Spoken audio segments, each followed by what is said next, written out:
7 days before Christmas, the Grandview shopping center was less of a marketplace and more of a combat zone wrapped in tinsel. The air was thick with the scent of burnt cinnamon almonds and the overwhelming, cloying perfume of 1,000 desperate shoppers. For Vanessa Grant, navigating the crushing tide of bodies wasn't about finding the perfect gift. It was a tactical exercise in survival. She gripped 5-year-old Lily's small, mitten-clad hand with a ferocity that made her own knuckles ache, her eyes darting not toward the glittering display windows, but toward the exits, the shadows between kiosks, and the faces of every man who stood roughly 6 feet tall with a jagged gait. It had been 3 months since they had moved to this side of the city. 3 months of sleeping on a mattress on the floor of a studio apartment that smelled faintly of mildew and boiled cabbage. 3 months of silence.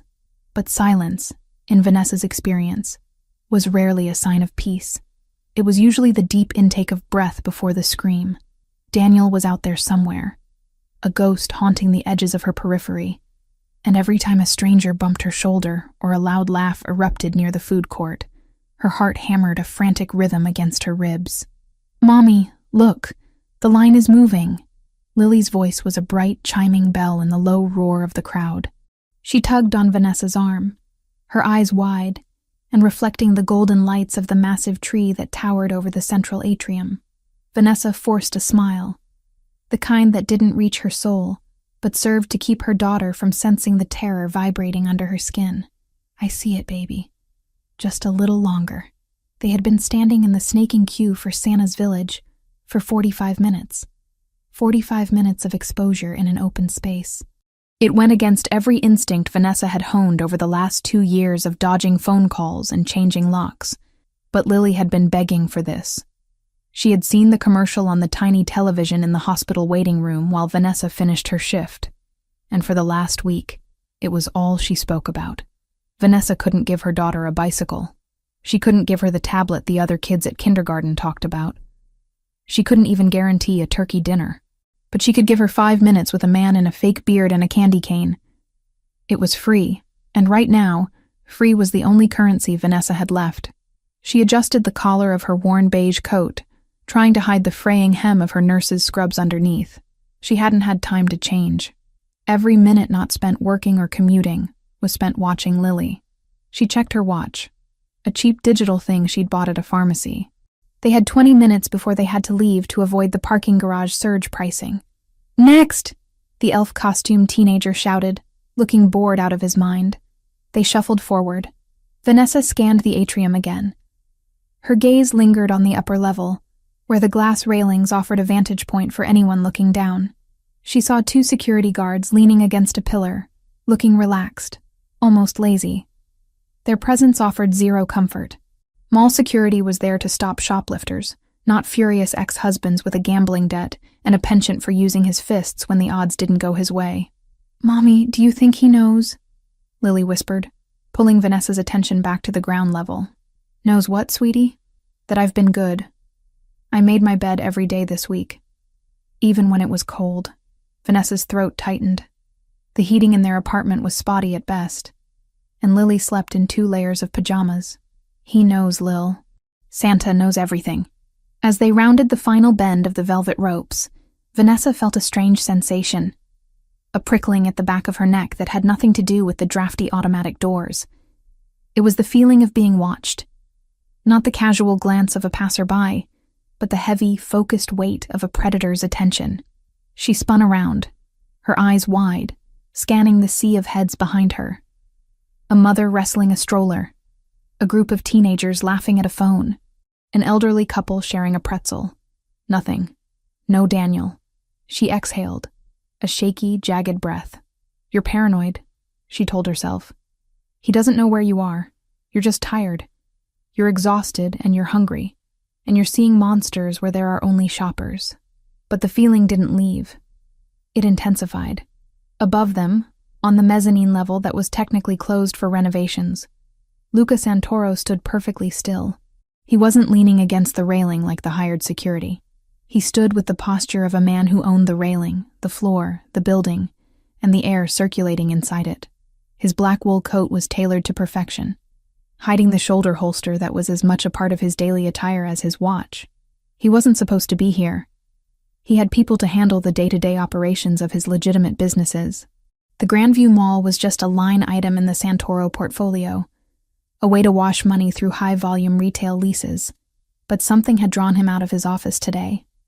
A restlessness that the spreadsheets couldn't cure.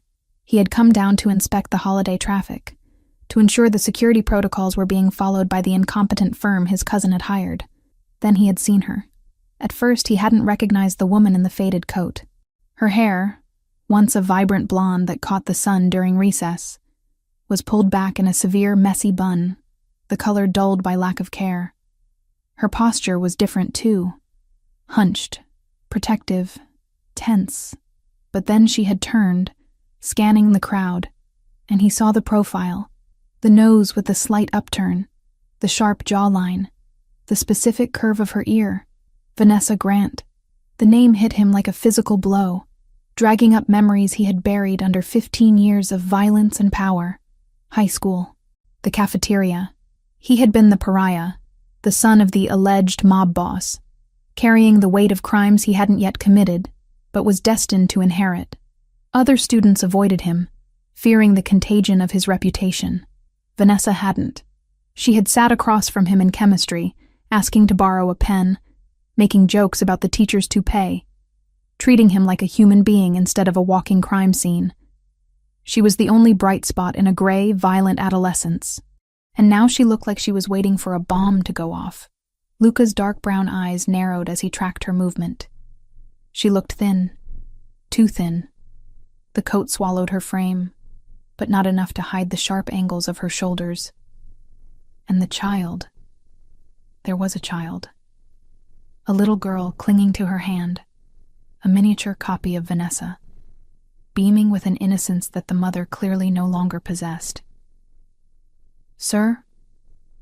The head of security, a man named Bruno, stepped up beside him. "We have a situation near the south entrance. A drunk is harassing customers." "Handle it," Luca said, his voice a low rumble that barely carried over the noise, yet commanded instant obedience. "And Bruno? Tell the Santa setup to stop rushing the line. They're moving cattle, not children." "Yes, sir." Bruno left, but Luca didn't move. He watched Vanessa step up to the gate. He saw her check her watch again. He saw the way her hand trembled when she smoothed the little girl's hair. Why was she terrified? Vanessa Grant had been fearless. She had been the girl who stood up to the varsity quarterback when he mocked Luca's accent. What had the world done to her to extinguish that fire? Down in the atrium, it was finally their turn. "Go on, baby," Vanessa urged gently, nudging Lily forward. "Go tell him what you want." Lily hesitated for a second, awestruck by the sheer size of the golden throne and the velvet ropes. Then, gathering her courage, she marched up the little carpeted steps. The Santa was a man in his 50s with a beard that was clearly synthetic and held on by an elastic band visible behind his ears. He looked exhausted, his red suit sagging in places, his eyes glazed over from hours of listening to demands for video games and puppies. He hoisted Lily onto his knee with a grunt. "Ho, ho, ho. And what is your name, little girl?" "Lily," she piped up, her voice clear and serious. "Okay, Lily. Let's make this quick. Santa has to feed the reindeer soon. What do you want for Christmas? A doll? A bike? A pony?"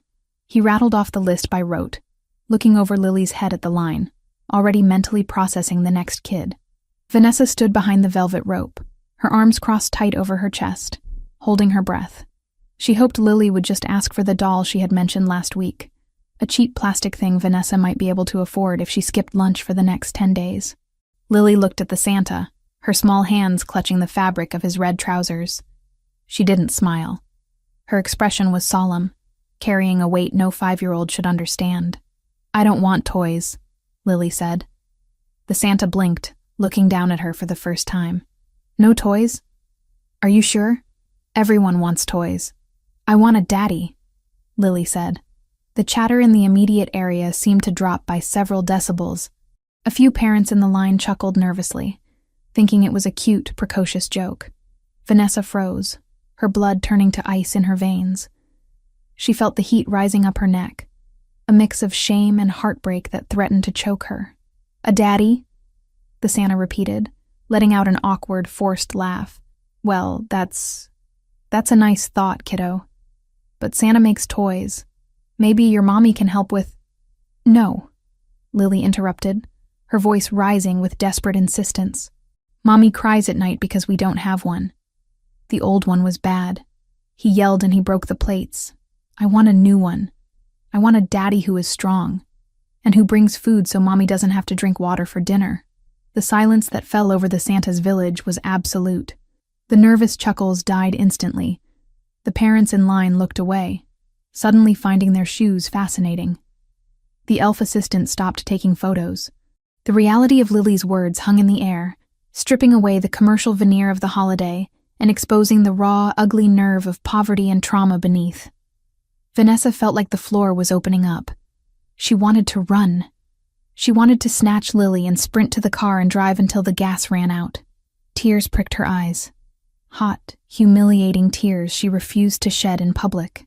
She noticed, Vanessa thought, devastated. She noticed I wasn't eating. The Santa looked panicked. He wasn't trained for this. He was a temp worker making minimum wage. He looked at Vanessa with a mix of pity and annoyance, silently begging her to come get her kid and stop the scene.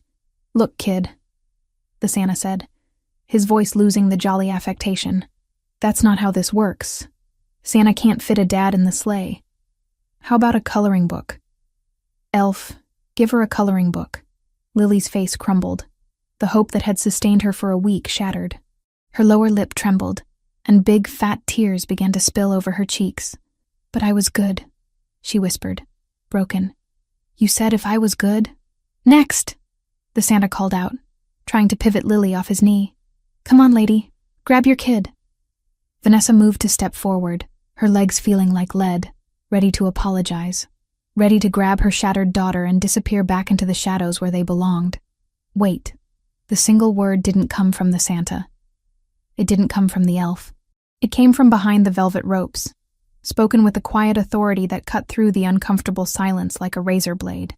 Vanessa stopped. She knew that voice. It was deeper now, rougher, like gravel grinding against velvet. But she knew it. She turned slowly. Luca Santoro stepped into the light. Up close, he was devastating. The boy she remembered had been lanky and brooding. The man standing before her was a fortress. Broad shoulders strained against the fabric of a coat that likely cost more than Vanessa made in a year. His jaw was dusted with a 5 o'clock shadow, and his dark brown eyes were locked on her face with an intensity that made her breath hitch. He didn't look at the crowd. He didn't look at the security guards who had suddenly straightened up, terrified. He looked only at her, analyzing, cataloging every sign of distress on her face. Then, he broke eye contact and walked straight toward the throne. He didn't ask for permission. He simply stepped over the velvet rope as if it didn't exist. "Sir, you can't be back here," the Santa began, blustering. "This is a restricted R." Luca turned his head, giving the man a single, flat look. It wasn't a glare. It was an absence of emotion so complete that it promised violence without uttering a syllable. The Santa shut his mouth with an audible click, shrinking back into his chair. Luca stopped in front of Lily. He didn't tower over her. Instead, he crouched down, ignoring the dust of the mall floor on his pristine trousers. He brought himself to her eye level, his movements deliberate and slow, like one might approach a startled bird. Lily sniffled, wiping her nose on her mitten, looking at this dark, imposing stranger with wide, wet eyes. "What is your name?" Luca asked. His voice was incredibly soft, a stark contrast to the command he had just exerted over the room. "Lily," she stammered. "Lily," Luca repeated, tasting the name. He reached into his coat pocket and pulled out a pristine white handkerchief, offering it to her. "That was a very big wish, Lily." "He said he can't do it," Lily whispered, pointing an accusing finger at the paralyzed Santa. "He said he only has toys." Luca glanced at the Santa with profound disdain, then looked back at the girl. "He is an employee. He has limited authority." Luca paused, shifting his gaze to Vanessa, who stood frozen a few feet away, her hands pressed over her mouth. "But I don't." He turned back to the child. "You said you want a daddy who is strong?" Lily nodded. "And one who ensures there is always food on the table?" She nodded again, more vigorously. Luca held her gaze for a long moment. "Consider it done." A collective gasp seemed to ripple through the onlookers, but Luca ignored them all. He stood up, his full height returning, and turned to the display case that stood behind the Santa's throne. A glass box containing the grand prize of the mall's holiday raffle.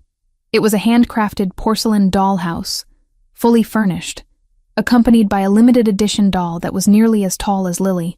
It was the kind of toy that rich parents bought raffle tickets for, but never expected to win. Luca gestured to the floor manager who had come running over, sweating profusely. "Open it." "Mr. Santoro," the manager squeaked. "That's the raffle prize. The drawing isn't until the 24th. We can't just—" "Open it." Luca didn't raise his voice. He didn't have to. The manager fumbled with his keys, hands shaking, and unlocked the case. Luca reached in, bypassing the small accessories, and lifted the massive, beautiful doll. He turned and handed it to Lily. The doll was almost too big for her to hold, but she grabbed it with both arms, her mouth falling open in shock. "Wish granted," Luca said. "Luca." Vanessa finally found her voice. It was a rasp, weak and trembling. "You can't. We can't accept this. It's too much." Luca closed the distance between them in 2 long strides. He stopped inches from her, close enough that she could smell the scent of expensive sandalwood and rain on his coat. The proximity was overwhelming. It radiated heat and safety in a way that terrified her, because she knew how dangerous it was to rely on it. "Vanessa," he said. The way he said her name, like it was a prayer he hadn't spoken in years, sent a shiver down her spine. "You aren't accepting charity. You're accepting a correction of an error." "I don't understand," she breathed, looking up into his dark eyes. They were the same eyes she had seen across a chemistry lab table 15 years ago, but harder now, flinty. "You will," he said. He looked around at the crowd, which was now openly staring, phones raised, recording the scene. His expression hardened. He didn't like her being exposed like this. He didn't like the way the crowd looked at her, like a tragedy on display. He placed a hand on the small of her back. The touch was firm, possessive, and electric. It wasn't a question. It was a directive. "We're leaving. My car is in the south garage." Vanessa protested weakly, though her feet were already turning to follow him. I have a shift tomorrow. I can't just—" "Your car is irrelevant," Luca said, steering her away from the gawking Santa and the line of parents. He gestured to Lily, who was clutching the giant doll like a lifeline, trotting to keep up with them. "And you're not going to the south garage."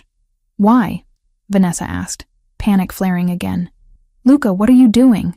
He leaned in closer, his lips brushing her ear so that only she could hear him over the festive music. "Because I saw the way you were watching the exits, Vanessa. I saw how you checked the shadows." He pulled back to look her in the eye. "You're running from something. And as of 30 seconds ago, you stopped running." Vanessa felt the air leave her lungs. He saw everything. Mr. Santoro, Bruno, the security chief, appeared at his elbow, looking nervous. "The crowd is getting curious. Do you want me to clear a path?" "No need," Luca said, his hand remaining firmly on Vanessa's back, guiding her and Lily toward the private service corridors that bypassed the public exits. "We're taking the executive elevator." As they walked away from the Santa's village, leaving a confused silence in their wake, Vanessa glanced back one last time. The fake Santa was staring at them with his mouth open. The poverty and the shame that had weighed on her shoulders for months felt different now. They hadn't vanished, but they had been displaced by something heavier and far more volatile. She looked at the man beside her, the boy she had once defended, who had grown into a man who commanded entire buildings with a whisper. He hadn't asked if she needed help. He hadn't asked why she was poor or where her husband was.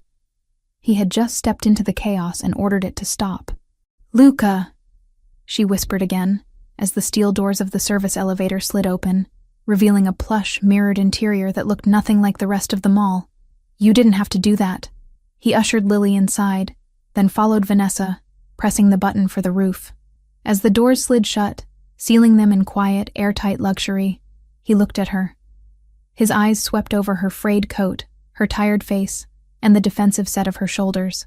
"I didn't do it for you," he lied smoothly, though his eyes betrayed him. He looked at Lily, who was busy inspecting the lace on the doll's dress. "I did it because nobody tells a child that hunger is her fault." Vanessa swallowed the lump in her throat. She wanted to argue, to maintain some shred of independence, but the exhaustion was a physical weight dragging her down. She leaned back against the mirrored wall, her reflection showing a woman on the edge of collapse standing next to a man made of stone and expensive wool. "Where are we going?" she asked, her voice barely audible. "My car," Luca replied, unbuttoning his coat as the elevator rose smoothly. "And then, somewhere where you don't have to check the exits." The elevator dinged, signaling their arrival at the rooftop parking level. It was a private zone, far away from the chaotic public garages below. The wind howled as the doors opened, carrying snowflakes that swirled into the warmth of the cabin. Vanessa stepped out into the cold, the biting wind whipping her loose strands of hair across her face. She shivered violently, not just from the cold, but from the adrenaline crash. Luca noticed. Without a word, he shrugged off his heavy wool coat. Before she could protest, he draped it over her shoulders. It was heavy, warm, and smelled of him. It enveloped her completely, falling to her knees. "Luca, you'll freeze," she said, looking at him in just his suit jacket and crisp white shirt. "I don't feel the cold," he said simply. He walked toward a massive black SUV parked alone under a floodlight, its engine already humming, exhaust plumbing white smoke into the night air. Vanessa clutched the lapels of his coat, watching him walk ahead to open the door for Lily. She looked at her daughter, who was smiling for the first time in months. She looked at the man who had just rewritten their Christmas with a single command. She didn't know what the price of this rescue would be. In Luca's world, everything had a price. She remembered that much from the rumors in high school. But as she watched him gently help Lily into the booster seat that shouldn't have been there but somehow seemed to fit the narrative of his preparedness, Vanessa realized she didn't care about the cost. For the first time in years, she wasn't the one standing between her daughter and the world. Someone else was standing in front of them. She took a deep breath, filling her lungs with the icy air, and walked toward the car. The shopping mall below them continued its frantic, noisy existence. But up here, in the shadow of Luca Santoro, the silence wasn't terrifying. It was heavy. It was absolute.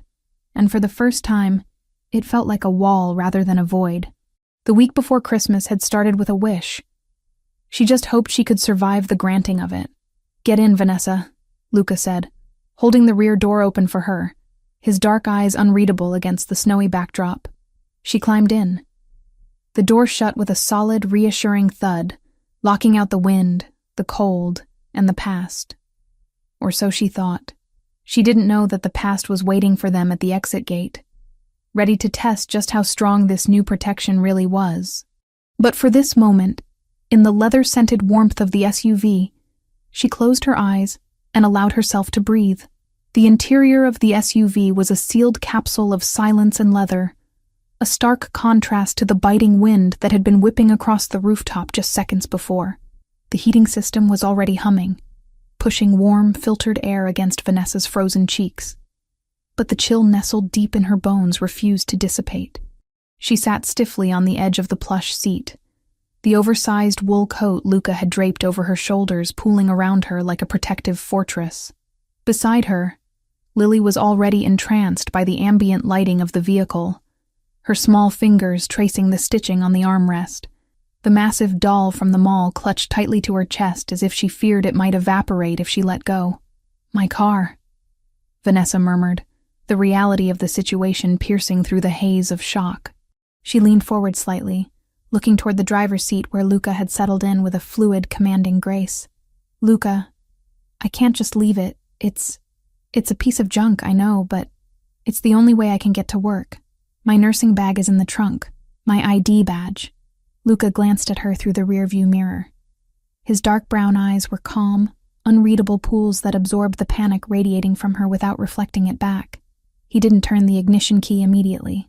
Instead, his gaze shifted to the dashboard, his fingers drumming a slow, rhythmic beat on the leather steering wheel. "Where is it parked?" he asked. His voice was low, vibrating through the quiet cabin. It wasn't a question of whether she needed the car. It was a logistical inquiry. "Section D near the ramp," Vanessa replied, her voice trembling. "It's the silver sedan with the dented bumper." Without a word, Luca started the engine. The powerful vehicle purred to life, a beast waking up, and began to glide silently across the snow-dusted concrete of the rooftop lot. Vanessa watched the rows of cars pass by, her heart rate spiking with every shadow that stretched across the pavement. She knew this was irrational. She was inside a tank of a car with a man who terrified the rest of the city. But trauma didn't understand logic. Trauma told her that safety was a lie, and that the moment she lowered her guard, the blow would come. As they rounded the corner toward Section D, the headlights of the SUV swept across the concrete, illuminating the swirling snowflakes and the rows of parked vehicles. Vanessa spotted her car instantly. It was a sad, rusted thing, a relic of a life that had been falling apart for years. It sat alone near a concrete pillar, isolated from the nicer vehicles, looking abandoned. But it wasn't alone. Vanessa's breath hitched in her throat, a sharp, strangled sound that made Lily look up from her doll. "Mommy?" Lily whispered. Vanessa couldn't answer. Her eyes were locked on the figure standing by the driver's side door of her sedan. He was wearing a hooded sweatshirt that had seen better days, frantic energy radiating off him even from this distance. He was trying to force a wire coat hanger through the seal of her window, his movements jerky and aggressive. "Daniel, he found us," Vanessa whispered, the blood draining from her face so fast she felt dizzy. "Oh God, he found us. How did he know? I didn't tell anyone where we were going." Daniel looked worse than he had the last time she saw him. He was thinner, his face gaunt, illuminated by the harsh glare of the parking lot lights. But the desperation in his posture was familiar. It was the desperation of a man who had lost everything at the tables and needed someone to bleed to make himself feel powerful again. Luca stopped the SUV about 20 feet away. He didn't turn off the engine. He didn't look surprised. He looked at Daniel with the same detached clinical interest a scientist might have for a cockroach scuttling across a clean floor. "Stay here," Luca said. The command was absolute. He unbuckled his seatbelt, the sound loud in the tense silence. "Luca, don't!" Vanessa reached out, her hand hovering near his shoulder but not daring to touch the expensive fabric of his suit. He's erratic. He might have a knife. He gets crazy when he's like this. Just drive. Please, just drive away." Luca turned in his seat, looking at her fully, his expression softened by a fraction of a degree. But the steel behind it remained. "Lock the doors behind me, Vanessa." "Luca." "Lock the doors." He opened the door and stepped out into the cold night. The wind caught his suit jacket, but he didn't seem to notice. He closed the door firmly, and Vanessa, operating on autopilot, immediately hit the lock button. The heavy thud of the locks engaging echoed through the car. She scrambled across the seat to the window, pressing her hand against the cold glass, watching the scene unfold like a nightmare she couldn't wake up from. Daniel hadn't noticed the SUV yet. He was too focused on his assault on the old sedan, cursing loudly, kicking the tire in frustration. The metal of the coat hanger snapped, and he screamed a string of obscenities that Vanessa could hear, even through the insulated glass of Luca's car. Luca walked toward him. He didn't run. He didn't shout. He walked with a predatory smoothness, his hands loose at his sides, his footsteps silent on the snow. He was a shadow detaching itself from the dark, moving with lethal intent. Daniel spun around only when Luca was 10 feet away. The sudden appearance of a man like Luca, tall, broad, radiating wealth and violence, startled him. Daniel stumbled back against the sedan, his eyes widening. For a second, confusion reigned. He looked at Luca, then at the SUV, and then recognition dawned on his wasted face. He didn't recognize Luca Santoro, the Mafia boss. He recognized a rich man standing between him and his target. "Get lost, pal," Daniel sneered, trying to summon bravado. He straightened up, wiping his nose with the back of his hand. "This is a private dispute. Walk away before you get hurt." Vanessa flinched. She wanted to scream at Daniel to run, not to save him, but because she knew what happened when people threatened Luca Santoro. She had heard the stories in high school, the rumors of what happened to the boys who keyed his car or insulted his family. Luca didn't speak. He stopped 5 feet from Daniel, his stillness unnerving. He was perfectly calm, a statue carved from obsidian. "I said beat it!" Daniel shouted, pushing himself off the car. He reached into his pocket. Vanessa's heart stopped. She pulled Lily's head down into her lap, covering the girl's eyes. "Don't look, baby. Don't look." "Is Daddy there?" Lily asked, her voice muffled against Vanessa's jeans. "No." Vanessa choked out. "Just stay down." She looked back out the window. Daniel hadn't pulled a knife. He had pulled out a screwdriver, brandishing it like a weapon. It was pathetic. Against a normal man, it might have been terrifying. Against Luca, it looked like a child's toy. Luca looked at the screwdriver, then up at Daniel's face. He finally spoke.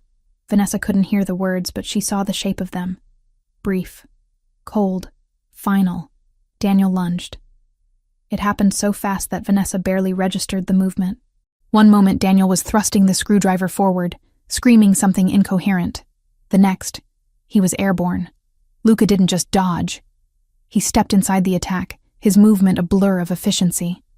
He caught Daniel's wrist, the one holding the weapon, and twisted. Even through the glass, Vanessa imagined she heard the snap. Daniel's scream was audible this time. It was a high, thin sound of agony. The screwdriver clattered to the pavement.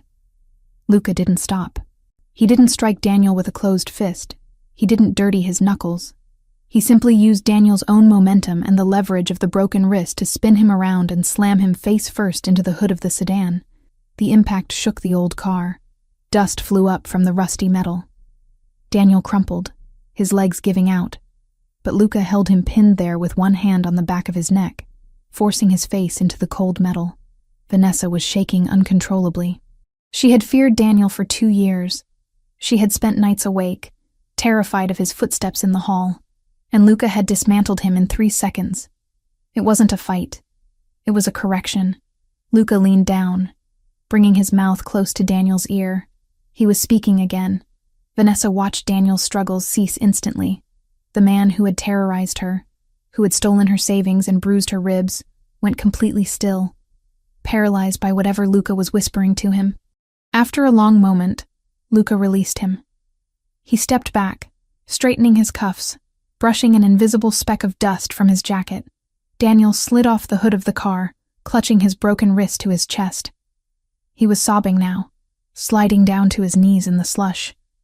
He looked up at Luca, not with anger, but with the pure, unadulterated terror of a man who has looked into the abyss and seen something looking back. Luca pointed a single finger toward the ramp of the parking garage. "Leave." Daniel didn't hesitate. He didn't look at the SUV. He didn't look for Vanessa. He scrambled to his feet, slipping on the ice, and ran. He ran like the devil himself was snapping at his heels, disappearing into the darkness of the stairwell without looking back once. Vanessa let out a breath she felt she had been holding for an hour. Her entire body sagged against the door.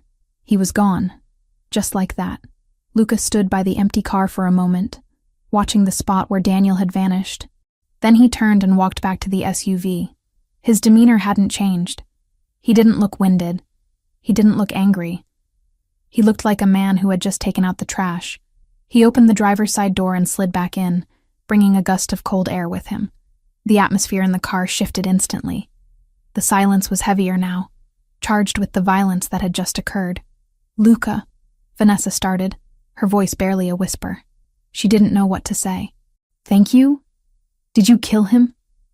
Are you crazy?" Luca turned to look at her. His eyes were devoid of the darkness she expected. They were calm. He looked past her to Lily, who was still hiding in Vanessa's lap. "Is she okay?" he asked. Vanessa looked down, stroking Lily's hair. "I think so." She didn't see anything. "Good." Luca put the car in gear. "What did you do to him?" Vanessa asked, finding her courage. "Luca, you broke his arm. The police. The cameras in this garage have been malfunctioning for a week, and the company that's supposed to fix them answers to me," Luca said smoothly, pulling the SUV away from her sedan. And the police are not going to be called. Daniel isn't going to the police. He's going to find a hole to crawl into, and he's going to stay there. You don't know him, Vanessa argued weakly, though her conviction was fading. He's desperate. He owes money to bad people, Luca. He came for me because he thinks I have money hidden away. He won't stop. Luca navigated the SUV down the spiral ramp of the parking garage, his movements precise and controlled. He will stop, Luca corrected her, because he doesn't owe money to bad people anymore. He owes it to me. Vanessa froze. She stared at the side of his profile, illuminated by the passing streetlights. What? $50,000, Luca said, as casually as if he were discussing the price of the doll in the back seat. That's the principal sum plus the vigorish he racked up with the Calabrese brothers in Jersey. I bought his note this morning. You paid his debt? Vanessa felt the room spinning. $50,000. It was an impossible sum. It was more money than she had seen in her entire life. Why? Why would you do that? Luca brought the car to a stop at the exit gate. He turned to her fully now, his expression intense. I didn't pay it for him, Vanessa. I bought the debt. That means I own the debt. And by extension, I own him. He reached into his pocket and pulled out a pack of cigarettes, tapping one out but not lighting it, just rolling it between his fingers as a nervous tic he seemed to be suppressing. As long as he owes me that money, Luca continued, his voice dropping an octave, he is property, and my property does not touch what belongs to me. The implication hung in the air, thick and suffocating. What belongs to me? He wasn't talking about money. He was talking about her, about Lily. We aren't property, Luca, Vanessa whispered, a flash of her old spirit returning. We aren't things you can buy to settle a score. No, Luca agreed softly. He looked at her with a strange sadness in his eyes that confused her more than his violence. You aren't property. You are collateral damage of a life you didn't choose. And I am removing you from the blast radius. He accelerated, merging onto the highway that led toward the skyline of the city, toward the glittering towers where men like Luca lived above the clouds. My car, Vanessa said, realizing they were leaving it behind. My scrubs, my ID, I'll have someone pick it up tonight, Luca dismissed. They'll clean it, service it, and bring your things to the penthouse. But you won't be driving that death trap again. Penthouse? Vanessa asked, gripping the door handle. Luca, I can't go to your penthouse. I have a job. I have a shift at 7 a.m. I have a life, messy as it is. You have a stalker who just tried to break into your car with a screwdriver, Luca countered. You have a child who asked Santa for food. Your life is currently a target practice for disaster. You are coming with me. Tonight. Tomorrow we can discuss your shift. Tonight you sleep somewhere where the doors lock properly. Vanessa looked back at Lily. The little girl had sat up now that the car was moving. She was looking out the window at the city lights, clutching the doll. She looked peaceful. She didn't look like a child who was afraid of hunger or angry fathers. Vanessa slumped back against the seat. She was too tired to fight him. And God help her, a part of her. The part that had been carrying the weight of the world for 2 years. Didn't want to fight him. She wanted to let him take the wheel. She wanted to believe that the steel in his voice could actually keep the monsters away. Just for tonight, Vanessa murmured, more to herself than to him. Just for tonight, Luca lied. She knew he was lying. He knew she knew, but neither of them called it out.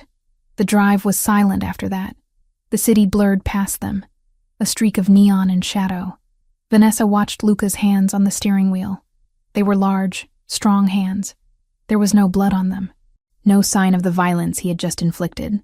He drove with a gentle touch, adjusting the climate control when he heard Lily sneeze in the back seat. The duality of him was dizzying. The monster who broke bones without blinking, and the man who turned up the heat for a child he barely knew. They arrived at his building 20 minutes later. It wasn't just an apartment building. It was a glass needle piercing the sky, a fortress of wealth and exclusion. The valet rushed to open the door before the SUV even came to a complete stop. Mr. Santoro, the valet said, bowing his head. He looked at Vanessa and the child with surprise, but masked it quickly. Shall I take the bags? Leave them, Luca said. He stepped out and came around to Vanessa's side. offering her his hand. She looked at it. It was a crossroads. Taking his hand meant stepping into his world. It meant accepting that she was no longer just Vanessa Grant, nurse and single mother. It meant becoming something else. Something protected. Something kept. She looked at Lily, who was already scrambling out of the car, clutching the doll. "Wow," Lily breathed, looking up at the building. "It touches the moon." Luca smiled, a real small smile that transformed his harsh face. "Almost, Piccolina?" "Little one. Almost." Vanessa took his hand. His grip was warm and firm. He pulled her out of the car, and for a moment she stumbled, her legs weak from the adrenaline crash. He caught her instantly, his arm going around her waist to steady her. He held her there for a beat longer than necessary, his body a solid wall of heat against hers. "I've got you," he whispered into her hair. "You can stop shaking now, Vanessa. I've got you." They walked into the lobby, a cavern of marble and gold. The concierge nodded respectfully. They entered the private elevator that required a biometric scan of Luca's hand to open. As they ascended, the pressure in Vanessa's ears popped, marking the altitude. When the doors opened directly into the penthouse, Vanessa gasped. It was vast. Floor-to-ceiling windows offered a panoramic view of the city covered in snow. It was beautiful, cold, and immaculate. It looked like a museum, not a home. "Make yourselves comfortable," Luca said, closing the elevator doors behind them, sealing them in. "I'll order food." "Lily, what do you like? Pizza? Pasta?" "Pizza!" Lily shouted, her fear completely forgotten in the face of luxury and the promise of food. "Pizza it is," Luca said, pulling his phone from his pocket. Vanessa stood in the middle of the living room, still wearing his coat. She felt like an imposter. She felt like she had stepped through the looking glass.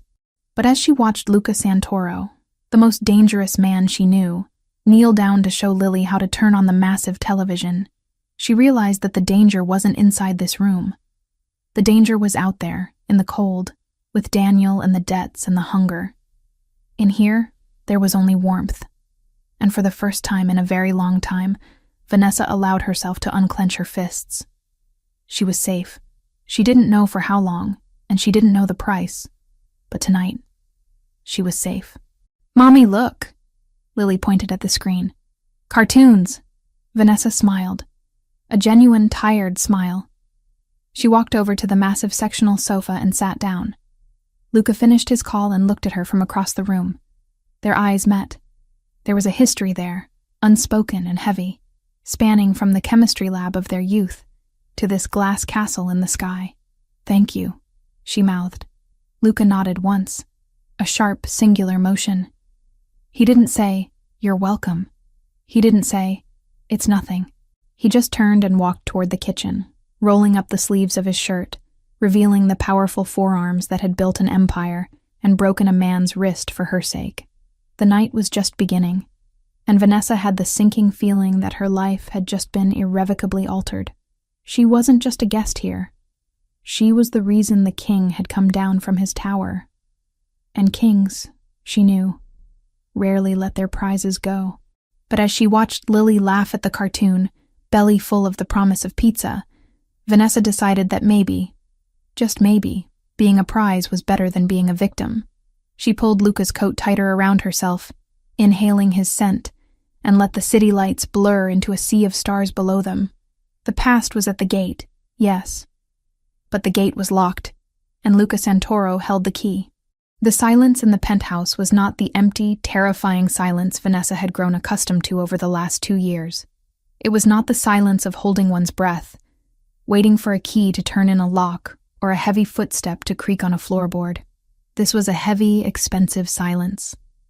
It smelled of polished mahogany, fresh linen, and the faint, grounding scent of espresso that seemed to permeate the air regardless of the time of day. 2 days had passed since Luca Santoro had pulled her out of the snow and into his fortress in the sky. 48 hours. To Vanessa, it felt like a lifetime had been compressed into those minutes. Lily was sleeping in a room that was larger than their entire previous apartment, surrounded by so many pillows she looked like a princess in a storybook.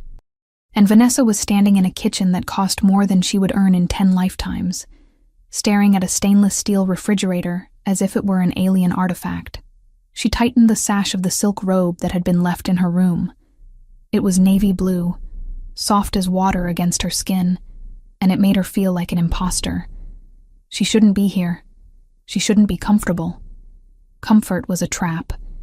Comfort made you slow, and being slow got you hurt. "I have to do something," she whispered to herself, the sound of her own voice startling her in the quiet morning light. She couldn't pay him. The thought of the $50,000 he had spent to buy Daniel's debt sat on her chest like a concrete block. She couldn't give him money, but she could be useful. She could prove that she wasn't a leech, just another person taking from him.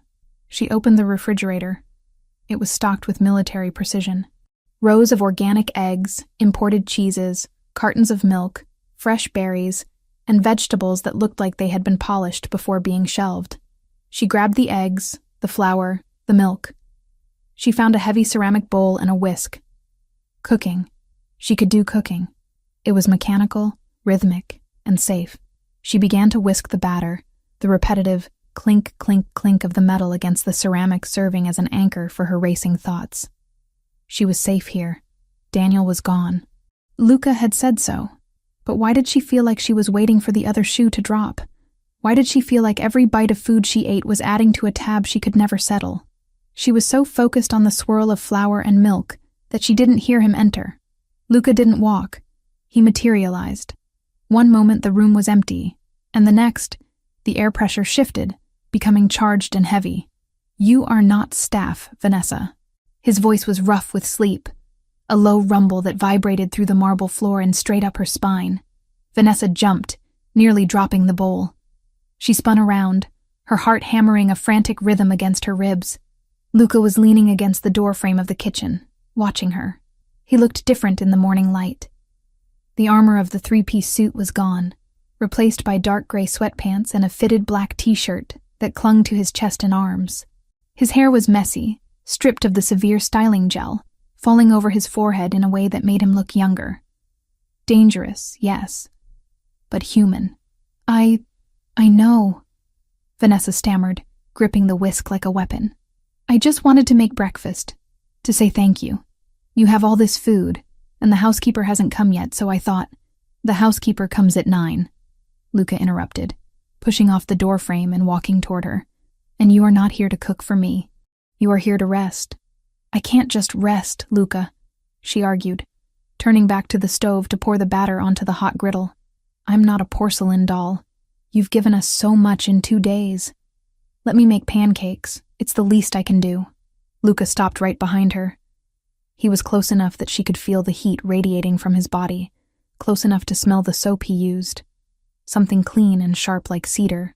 He reached out, his hand large and warm, and covered hers where she gripped the handle of the pan. He didn't take it from her. He just stopped her movement. "The least you can do," he murmured, his breath brushing the top of her head, "is stop acting like you owe me a debt. Debts are for business. This is not business." Vanessa froze. The intimacy of the moment was overwhelming. "It feels like a debt," she whispered, her voice trembling. $50,000, the clothes, this place. I don't know how to be this. I don't know how to be a guest in a life I can't afford. I keep waiting for the bill, Luca. Because there is always a bill." He gently took the spatula from her hand and set it on the counter. Then, with a pressure that was firm but incredibly gentle, he turned her around to face him.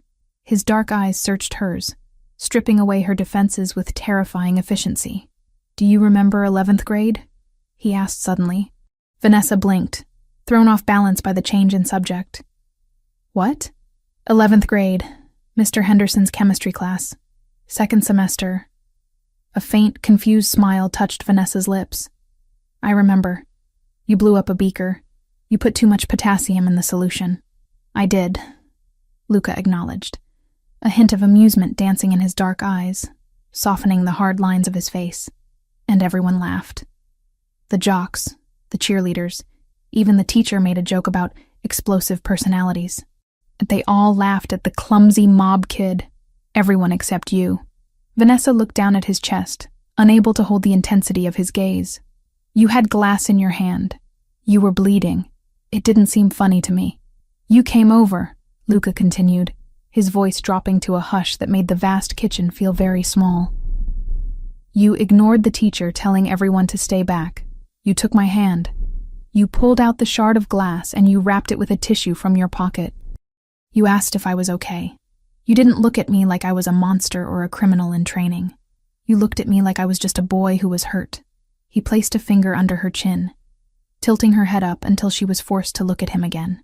The morning sun caught the flecks of gold in his brown eyes.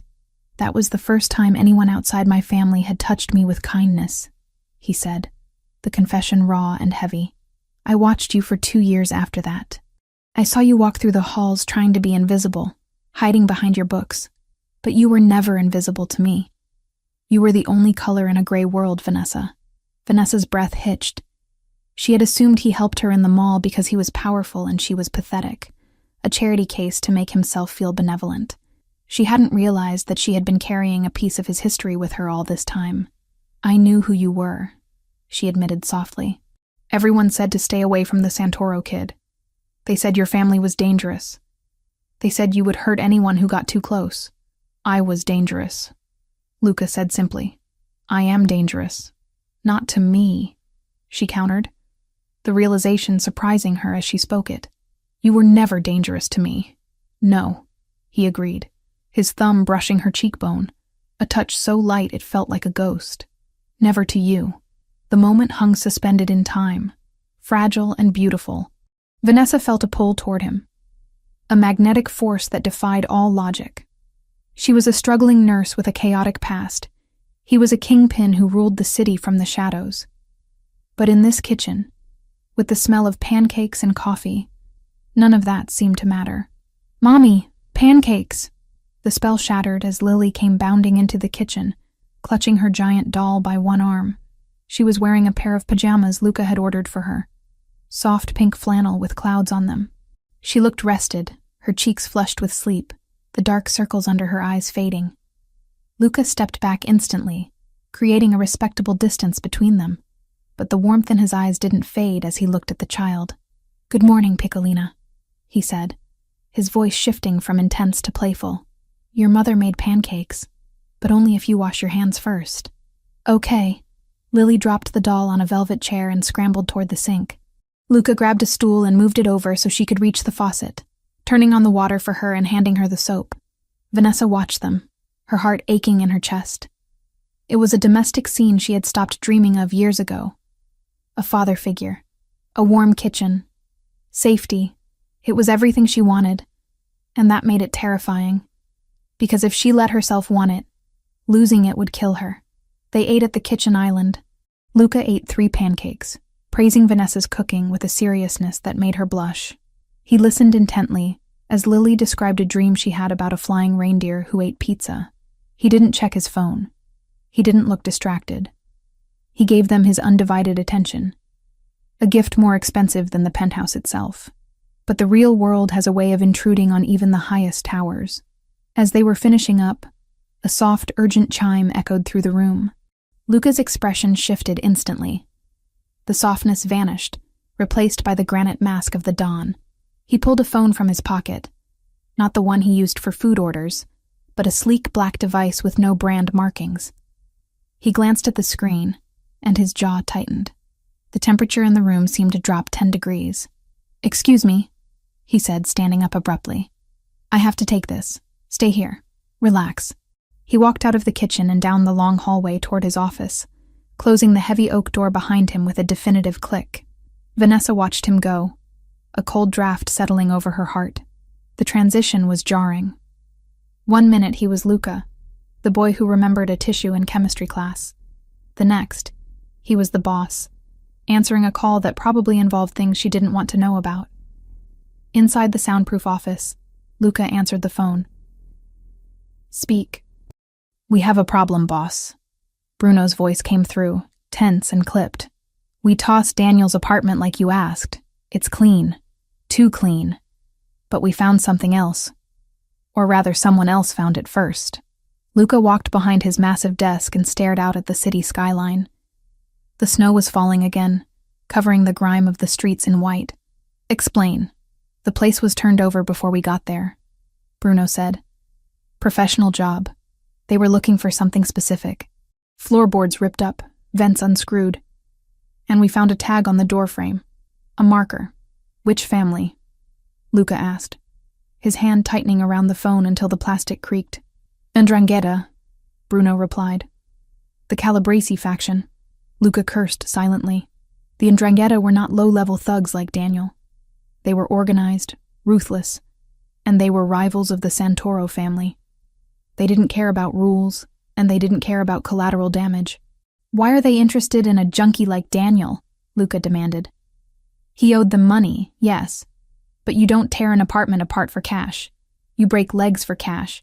Tearing a place apart means you are looking for information. It's not cash, Bruno said, his voice dropping lower. Word on the street is that Daniel stole a ledger from one of their front operations 3 months ago. He thought he could blackmail them. He's been hiding it. And let me guess, Luca said, his eyes narrowing as he watched a snowflake hit the glass window. They can't find Daniel, so they think the ex-wife has it, Bruno finished. They think Vanessa knows where it is, or that she has it. We intercepted chatter on an encrypted line. They know she's with you, Luca. They know you picked her up at the mall. They think you have the ledger now. They think you made a move against them by taking her. Luca slammed his fist onto the mahogany desk. The sound was like a gunshot in the quiet room. This changed everything. It wasn't just about protecting Vanessa from an abusive ex anymore. She was now a pawn in a mafia war. If the Ndrangheta thought she had their secrets, they wouldn't stop until they had her. Where is Daniel? Luca asked, his voice deadly calm. In the wind. We're tracking him, but he's gone underground. He probably sold the information about Vanessa to them to buy himself time. Find him, Luca ordered. Find him and bring him to the warehouse. I want to know exactly what he stole and who he told. And Bruno? Yes, boss? Tighten the perimeter around the penthouse. I want 3 more men in the lobby and 2 on the roof. No one gets within 100 yards of this building without me knowing their blood type. Understood. Should I tell the girl? Warn her? She needs to know the threat level has changed. Luca paused. He looked at the closed door of his office. He thought about Vanessa in the kitchen, flipping pancakes, finally smiling after years of terror. He thought about how she flinched at loud noises. If he told her that a ruthless criminal organization was hunting her, the fragile peace she had found would shatter.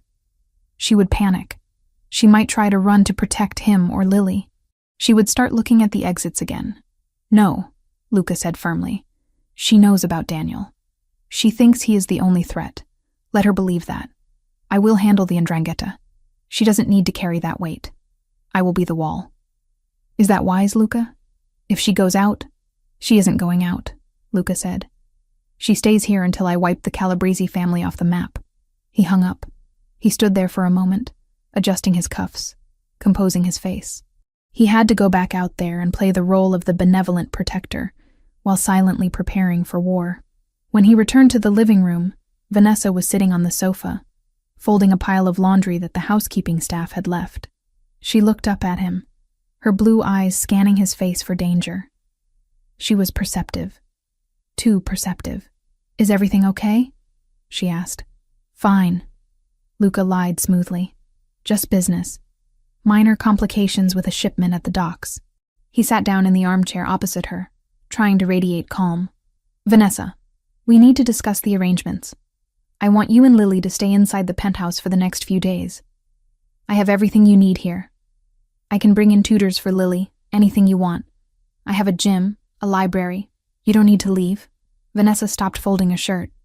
Her hands went still. Stay inside? For how long? Until I say it's safe, Luca said. Safe from Daniel? She asked, her brow furrowing. You said you bought his debt. You said you owned him. If he's handled, why do we need to hide? Luca mentally cursed her sharp mind. Daniel is handled, but desperate men do stupid things. I want to be sure he has left the state before you resume your routine. Vanessa bit her lip. She stood up and walked to the window, looking out at the city she was being asked to hide from. I can't, Luca. I have a shift tomorrow at the hospital. I already called in sick for 2 days. If I don't show up tomorrow, I lose my job. I lose my seniority. I lose the only thing that is mine. I will pay you double your salary, Luca said, frustration leaking into his voice. Triple. You don't need that job. You don't need to scrub floors and deal with sick people for pennies. Vanessa turned around, her eyes flashing with a sudden fire. It's not about the money. It's about my life. For 2 years, Daniel controlled where I went, who I saw, what I spent. I clawed that job back. I fought for it. It's the one place where I'm not a victim, where I'm a nurse who saves children.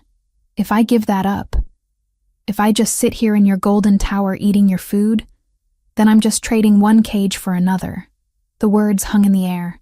One cage for another. Luca felt a sharp pang in his chest. He stood up and walked over to her. He wanted to shake her, to tell her that the cage was the only thing keeping the wolves out. But he looked at her face, the determination, the fear of losing herself. And he knew he couldn't force her. I am not Daniel, he said intensely. I am not trying to control you. I am trying to keep you alive. I know, Vanessa said, her voice softening.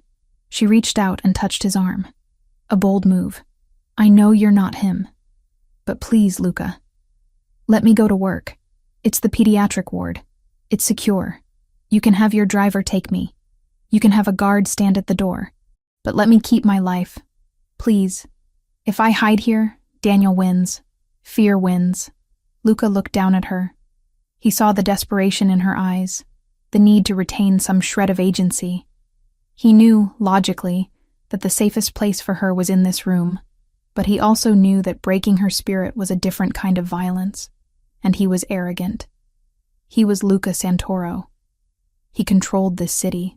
Surely he could protect one woman at a hospital for 8 hours. He had an army. The 'Ndrangheta wouldn't dare strike in a public hospital in broad daylight. They were shadows, not terrorists. They wanted the ledger, not a public spectacle. He made a calculation. A dangerous one. Fine, Luca said, the word feeling heavy on his tongue. You go to work tomorrow. Vanessa let out a breath of relief, her shoulders sagging. Thank you, Luca. But, he raised a finger, his expression severe. My terms. You take my car, you take my driver, and you take a shadow. A shadow? A bodyguard. He will be dressed in plain clothes. He will sit in the waiting room. He will check the exits. You do not go to the bathroom without texting him. You do not go to the cafeteria alone.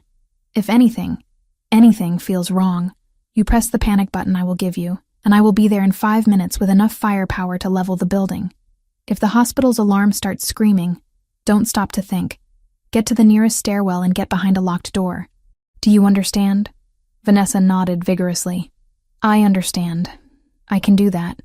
It's just the pediatric floor. It's mostly worried moms and sick kids. It's safe. It's not safe. Luca thought grimly. Nothing is safe. But he couldn't tell her that. Not without revealing the lie he had just constructed. Okay, Luca said. Tomorrow, you go to work. He watched her smile. A real, genuine smile of gratitude, and felt a knot of dread tighten in his stomach. He was giving her what she wanted, but he was exposing her. He would have to double the guard. He would put his best men on the perimeter. I need to make some calls, Luca said, stepping back from her warmth, to arrange the security detail. Okay, Vanessa said. She hesitated, then stood on her tiptoes and kissed his cheek. It was a chaste, quick touch, but it burned his skin like a brand. Thank you for not making me invisible again.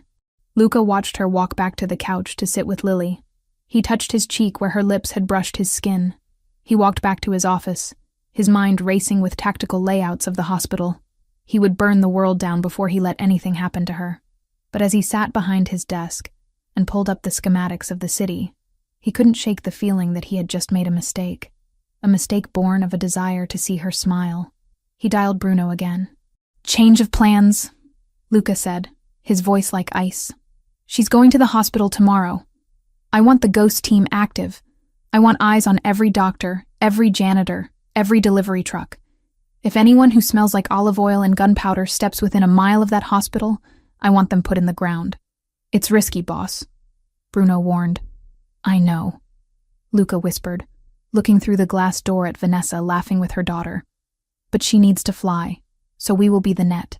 The sun began to set over the city, casting long shadows across the penthouse. To Vanessa, the sunset looked like a painting of freedom. To Luca, it looked like blood spreading across the sky. He checked his gun in the holster, ensuring a round was chambered. The war was coming, and tomorrow, he was letting his heart walk right onto the battlefield. The pediatric ward of St. Mary's Hospital smelled of antiseptic, floor wax, and the faint, sweet scent of bubblegum fluoride. To most people, it was a smell that induced anxiety, a reminder of illness and fragility. To Vanessa Grant, it was the perfume of normalcy. It was the scent of the one place in the world where she knew the rules, where she had authority, and where her actions directly resulted in healing rather than survival. She walked down the corridor, her sneakers squeaking softly on the linoleum. She was wearing her favorite blue scrubs, the ones with the cartoon whales on the pocket, and her ID badge was clipped securely to her chest.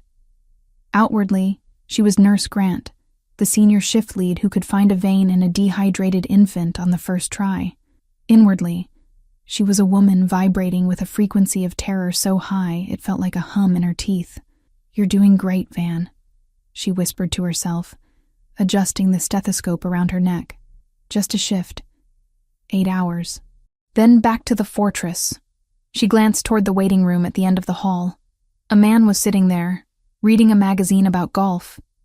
He was wearing a beige corduroy jacket and generic jeans. He looked like a bored father waiting for a tonsillectomy consultation. But Vanessa knew better. He was the Shadow, a man named Elias whom Luca had introduced to her that morning.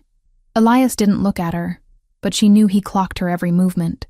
Every time she turned a corner, he shifted his position. Every time a delivery person entered the floor, Elias's hand drifted imperceptibly toward his waist. It was suffocating. It was necessary. The morning had been a blur of routine. Handover rounds, medication distribution, updating charts. Vanessa threw herself into the work with a desperate hunger. She checked temperatures, soothed crying toddlers, and joked with the exhausted parents. For hours, she managed to forget about the penthouse, the debt, and the man with the dark eyes who was currently paying for her safety. She managed to forget Daniel, but the fear was a patient predator. It waited for the quiet moments. At 11:30 a.m., the ward quieted down for lunch. The doctors retreated to their offices, and the hum of activity slowed. Vanessa felt the adrenaline crash hitting her. Her hands, steady as rocks while inserting an IV, began to tremble slightly when she reached for a pen. "Hey, Vanessa," Sarah, one of the junior nurses, called out from the station. "You look like you've seen a ghost. Go take a break. I'll cover the desk." "I'm fine, Sarah," Vanessa lied, forcing a smile. "You're pale, and you've checked the emergency exit sign 4 times in the last hour," Sarah noted gently. "Go. Get coffee. Sit down for 10 minutes. Vanessa nodded, realizing her paranoia was leaking out. "Okay, 10 minutes." She signaled to Elias in the waiting room. A subtle tug on her earlobe, the signal Luca had taught her. Elias nodded almost imperceptibly and stood up, meandering down the hall toward the vending machines near the break room.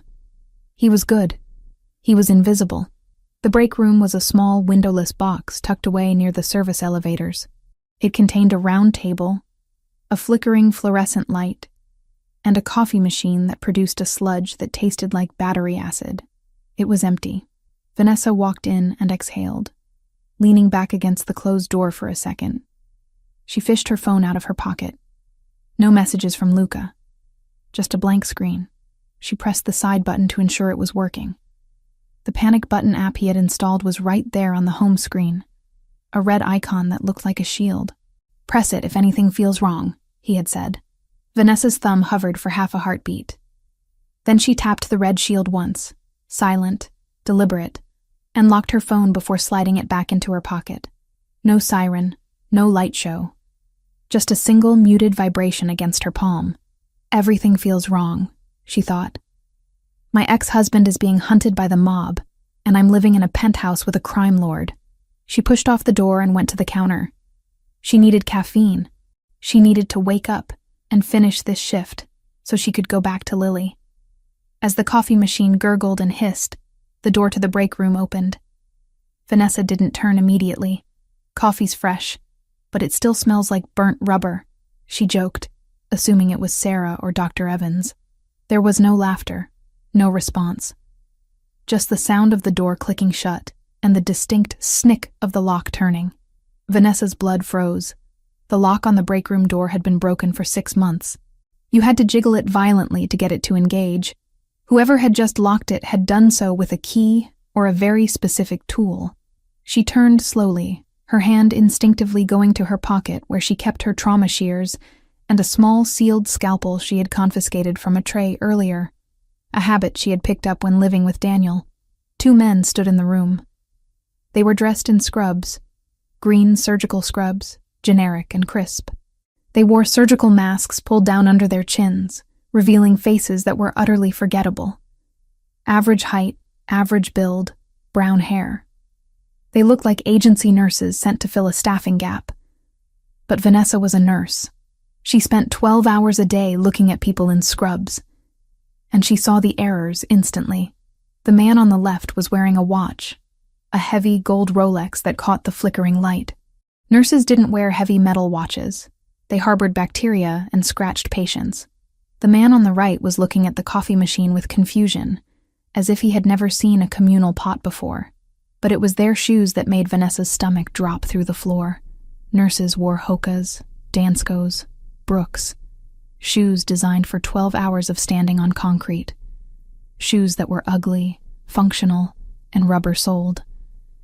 These men were wearing leather loafers. Expensive, Italian leather loafers with hard soles. The kind of shoes that cost $1,000 and offered 0 arch support. "Can I help you?" Vanessa asked, her voice steady despite the screaming in her head. "This is a staff-only area. The agency orientation is on the 3rd floor." The man with the Rolex smiled. It wasn't a friendly smile. It was the smile of a man who had cornered a rabbit. "We aren't with the agency, Mrs. Grant," he said. His accent was faint, but it was there. European, not the rough, slurred speech of Daniel's gambling buddies. This was precise.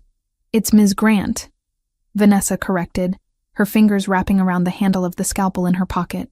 "And if you aren't agency, you need to leave. Security is just outside." The man in the corduroy jacket?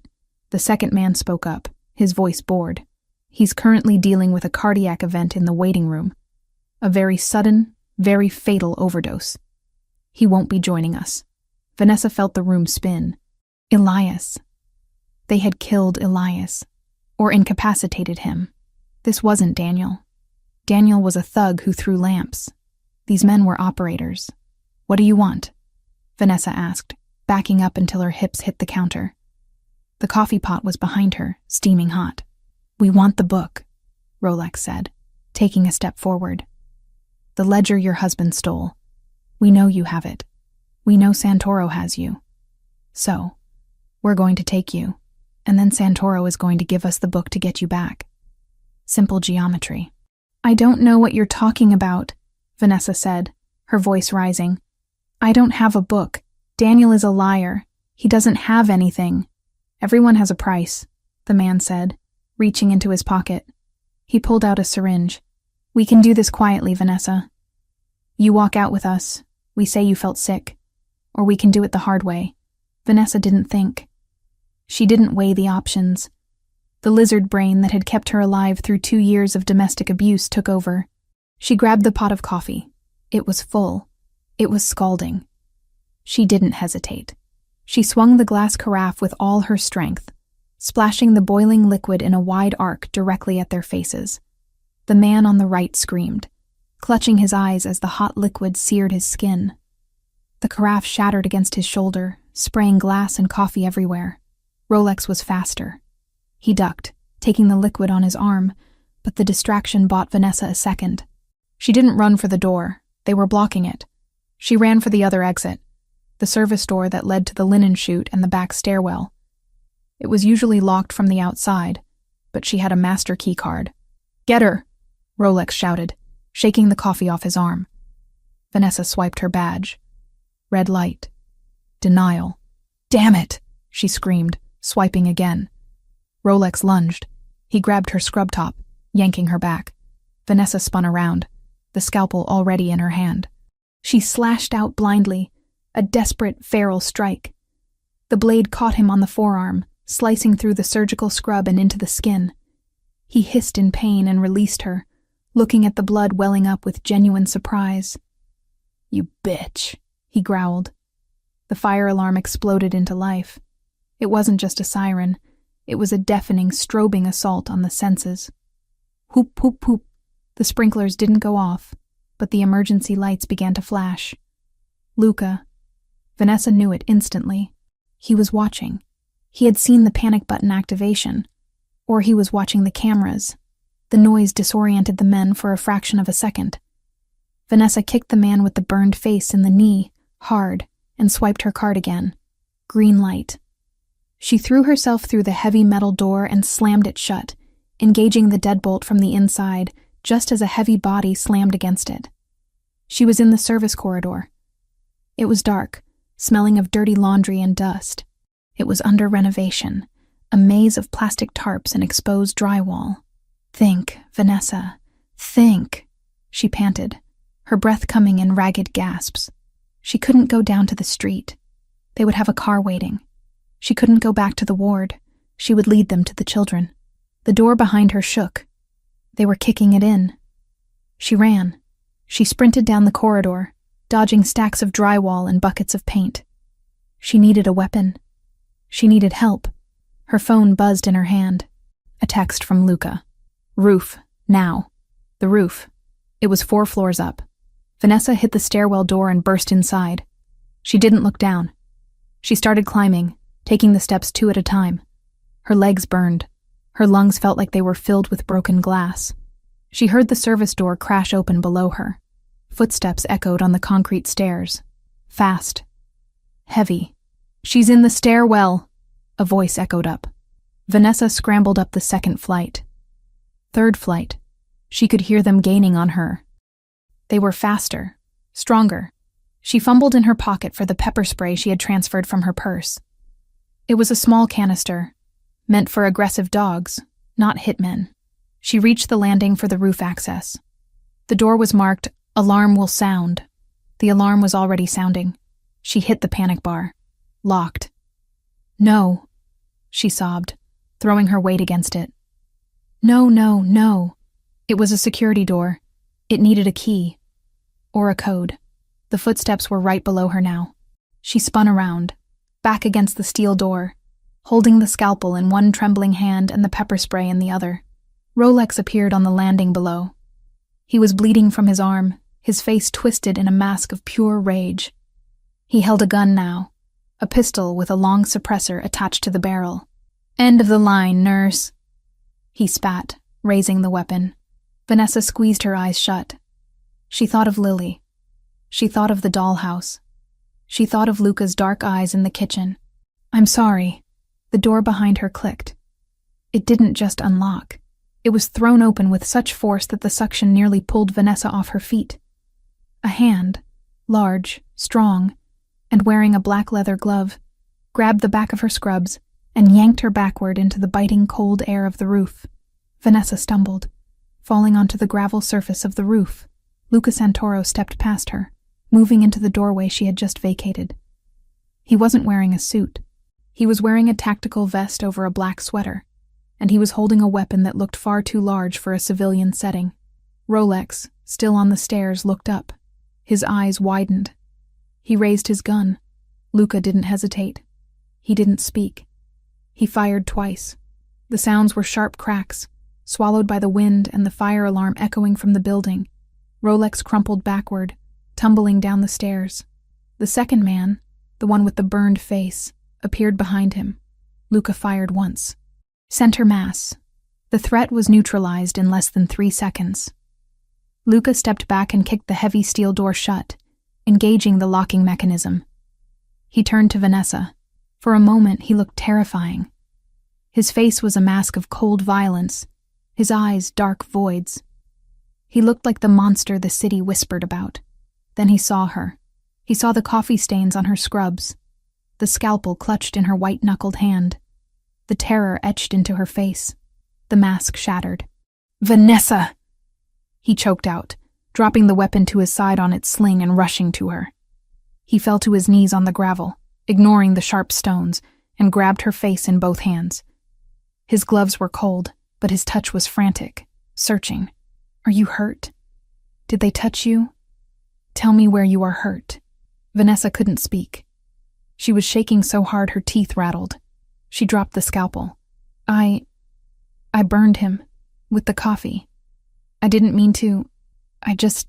You did exactly what you had to do," Luca said fiercely, his thumbs wiping away a tear that had escaped her eye. "You fought. You were brilliant." He pulled her into his chest. It was like hitting a wall of muscle and Kevlar. He held her so tight she could barely breathe, burying his face in her neck. She could feel his heart hammering against her ribs, a chaotic, frantic rhythm that matched her own. He wasn't calm. He was terrified. "I'm sorry," he whispered into her hair. "I'm so sorry. I thought I could cover the exits. I thought I had the perimeter." "Who were they?" Vanessa gasped, pulling back to look at him. "Luca, those weren't debt collectors. They had guns with silencers. They knew about a book." Luca's jaw tightened. He looked away, toward the edge of the roof where a helicopter was descending, its rotors whipping up a storm of snow.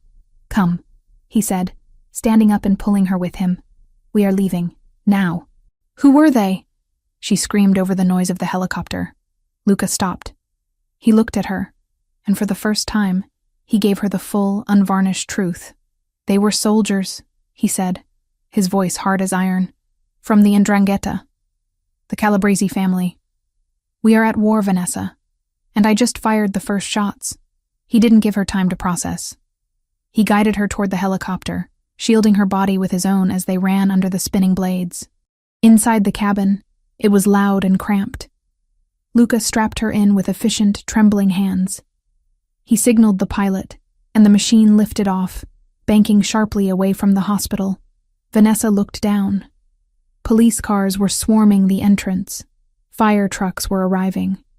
The hospital's alarm protocol had done what it was built to do: dispatch uniforms, lock down corridors, turn chaos into procedure. She had left her life down there, her job, her normalcy. It was all gone, burned away by hot coffee and gunpowder. She looked at Luca. He was staring out the window, scanning the skyline, his hand resting on the weapon across his lap. He looked like a king going into exile, or a general going into a slaughter. "You knew," she said, her voice barely audible over the headset he had placed on her ears. "You knew it wasn't just Daniel." Luca turned to her. He didn't deny it. "I suspected. I didn't want it to be true." "You lied to me," she accused, tears finally spilling over. "You sent me into a trap." "I sent you with protection," Luca argued, his eyes flashing hurt. "Elias was the best." "Elias is dead," Vanessa shouted. "They said he was dead in the waiting room." Luca flinched. The news hit him visibly. He closed his eyes for a second, a silent mourning for his man. "Then I will pay his family 10 times his lifetime earnings. And I will kill every single person who gave the order." He reached out and took her hand. His grip was painful, desperate. "I made a mistake," he admitted, his voice rough. "I tried to give you what you wanted because I couldn't bear to be the one to cage you. I let my feelings compromise my judgment. That will never happen again." "Your feelings?" Vanessa asked, her breath catching.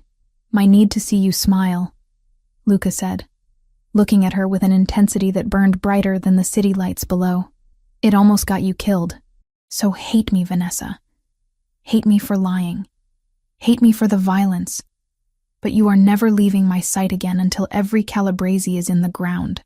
Vanessa looked at their joined hands, his gloved in leather, hers shaking and stained with coffee. She should hate him. She should be terrified of him. He was a killer. He had just shot 2 men in a stairwell and didn't even blink. But he had come for her. He had kicked down a steel door and stood between her and death. "I don't hate you," she whispered, leaning her head back against the seat, exhaustion finally claiming her. "But I think I'm done with nursing." Luca let out a short, humorless laugh. He brought her hand to his lips and kissed the knuckles, right over the spot where she had gripped the scalpel. "We'll find a new dream," he promised. "One that doesn't involve heavy artillery." The helicopter banked toward the waterfront, away from the penthouse. "Where are we going?" Vanessa asked. "Not the apartment. Too comprised," Luca said. "They know I have you. They know I intervened. The penthouse is a fortress, but it's a glass one. We are going to the safe house, the real one." "And Lily?" Vanessa sat up, panic flaring again. "Already there," Luca assured her instantly. "Bruno extracted her the moment the alarm triggered. She thinks she's on a surprise vacation. She's watching cartoons and eating gelato." Luca's phone vibrated once in his hand. A message from Bruno lit the screen. "Lily secure. Elias's family funded. Moving now." Vanessa slumped back. He had thought of everything. Even in his failure, he was more competent than anyone she had ever known. She looked out at the city. It looked different now. It wasn't just a place where she lived. It was a chessboard, and she was the queen that everyone wanted to capture. "What is the book?" she asked quietly. "The ledger they wanted." Luca looked at her, surprised she remembered the detail. "It's a list. Names, accounts, bribes. Evidence that could dismantle the Ndrangheta's operations in New York. Daniel stole it to blackmail them. He didn't know what he was holding. He thought it was just leverage for a few grand. He didn't know he was holding a nuclear bomb. And they think I have it," Vanessa realized. "Yes. Do you have it?" Luca shook his head. "No. Daniel hid it too well. Or he lost it. Until we find Daniel, or the book, you are the only lead they have." "So I'm bait," she said bitterly. "No," Luca corrected her, his voice fierce. "You are the prize, and I don't share." The helicopter began its descent toward a large estate on the outskirts of the city, surrounded by high walls and dense forest. It looked cold, isolated, and safe. Vanessa closed her eyes. She had wanted a normal shift. She had wanted to be a nurse. Instead, she had become a survivor of a war she didn't understand. But as she felt Luca's thumb stroking the back of her hand, she realized she wasn't just a survivor. She was a partner. She had fought back. She hadn't frozen. And maybe, just maybe, that was enough to survive what was coming next. The Ndrangheta wanted a fight. They were about to find out that Vanessa Grant wasn't just a nurse anymore. She was the woman who stood next to the devil. And she had learned how to hold a scalpel. The dress lay on the bed like a pool of spilled wine. It was a deep, rich burgundy velvet, heavy and soft, catching the dim light of the safe house bedroom with a predatory gleam. It wasn't just a garment. It was a statement. It was the color of royalty, of power, and of blood. Vanessa Grant stood before it, wrapped in a towel, her hair still damp from the shower. The steam from the bathroom had faded, leaving the air cool and crisp, but her skin felt hot. 2 days had passed since the hospital attack. 2 days of hiding in this fortified estate surrounded by dense forest and armed guards. 2 days of watching Luca pace the hallways like a caged tiger, coordinating a war from his encrypted phone. Tonight, the Cold War would turn hot. She reached out and touched the fabric. It was cool against her fingertips. This was the armor Luca had chosen for her. Tonight was the Santoro Winter Gala, the most exclusive event on the city's social calendar. Usually, it was a night for charity and networking. Tonight, it was a trap. "Are you ready?" Vanessa turned. Luca was standing in the doorway. He was already dressed in a tuxedo that fit him with lethal precision. The black wool absorbed the light, making his white shirt and black bow tie pop in stark contrast. He looked devastatingly handsome, but it was the beauty of a weapon. Sleek, dark, and designed to end things. "I don't know," Vanessa admitted, her voice steady despite the flutter in her stomach. Lily is asleep. Luca cut in gently, stepping into the room. Maria is with her. There are 2 guards outside her door and 1 on the balcony. The safe house is on lockdown. No one gets in or out until we return. She is safer here than she would be in the president's bunker. Vanessa exhaled, nodding. Okay, then I'm ready. You haven't put on the dress, Luca noted, his dark brown eyes sweeping over her form, with a heaviness that made her clutch the towel tighter. I was just looking at it.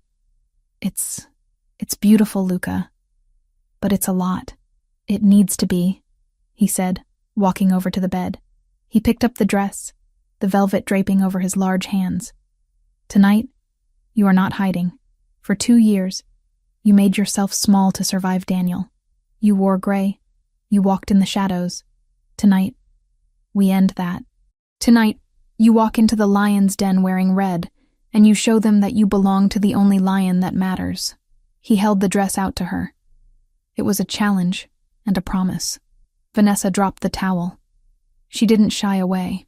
She had seen the way he looked at her in the kitchen, the way he held her on the roof. Modesty felt like a relic from a past life. She stepped into the dress, pulling the heavy velvet up her body. It fit like a second skin, hugging her curves, the long sleeves elegant, the neckline plunging just enough to be daring without revealing too much. Luca stepped behind her. His hands brushed her bare back as he pulled the zipper up. The sound was a sharp hiss in the quiet room. He didn't pull away when it was done. He rested his hands on her shoulders, leaning down until his cheek brushed against her ear. You look like a queen, he whispered. My queen. Vanessa looked at their reflection in the mirror. The nurse in the scrubs was gone. The victim was gone. The woman staring back was dangerous. She wore the color of blood, and she stood next to the devil himself. Let's go catch a monster, she said. The drive to the city was silent. The armored limousine moved through the slushy streets like a shark through dark water. Vanessa sat next to Luca, her hand resting in his. His grip was firm, grounding. He was checking his phone periodically, reading messages that vanished as soon as he saw them. Vittorio is there, Luca said, breaking the silence as the city skyline rose up to meet them. He arrived 10 minutes ago. He thinks he's there to accept an award for Philanthropist of the Year. The irony is not lost on me. And the 'Ndrangheta? Vanessa asked. They are embedded. Waiters, valets, guests. They think they are the hunters tonight. They think I am weak because I have been hiding you. They think I will be distracted. Will you be? Luca turned to her. The passing streetlights illuminated the sharp angles of his face. Distracted? No. Motivated? Yes. When we walk through those doors, Vanessa, you stay on my left. Always on my left. That keeps my gun hand free. Vanessa nodded, glancing at the bulge under his jacket that was invisible to anyone who didn't know it was there. What is the signal? I will ask you to dance, Luca said. The second dance, the waltz. That is when the trap springs. The car slowed. They had arrived.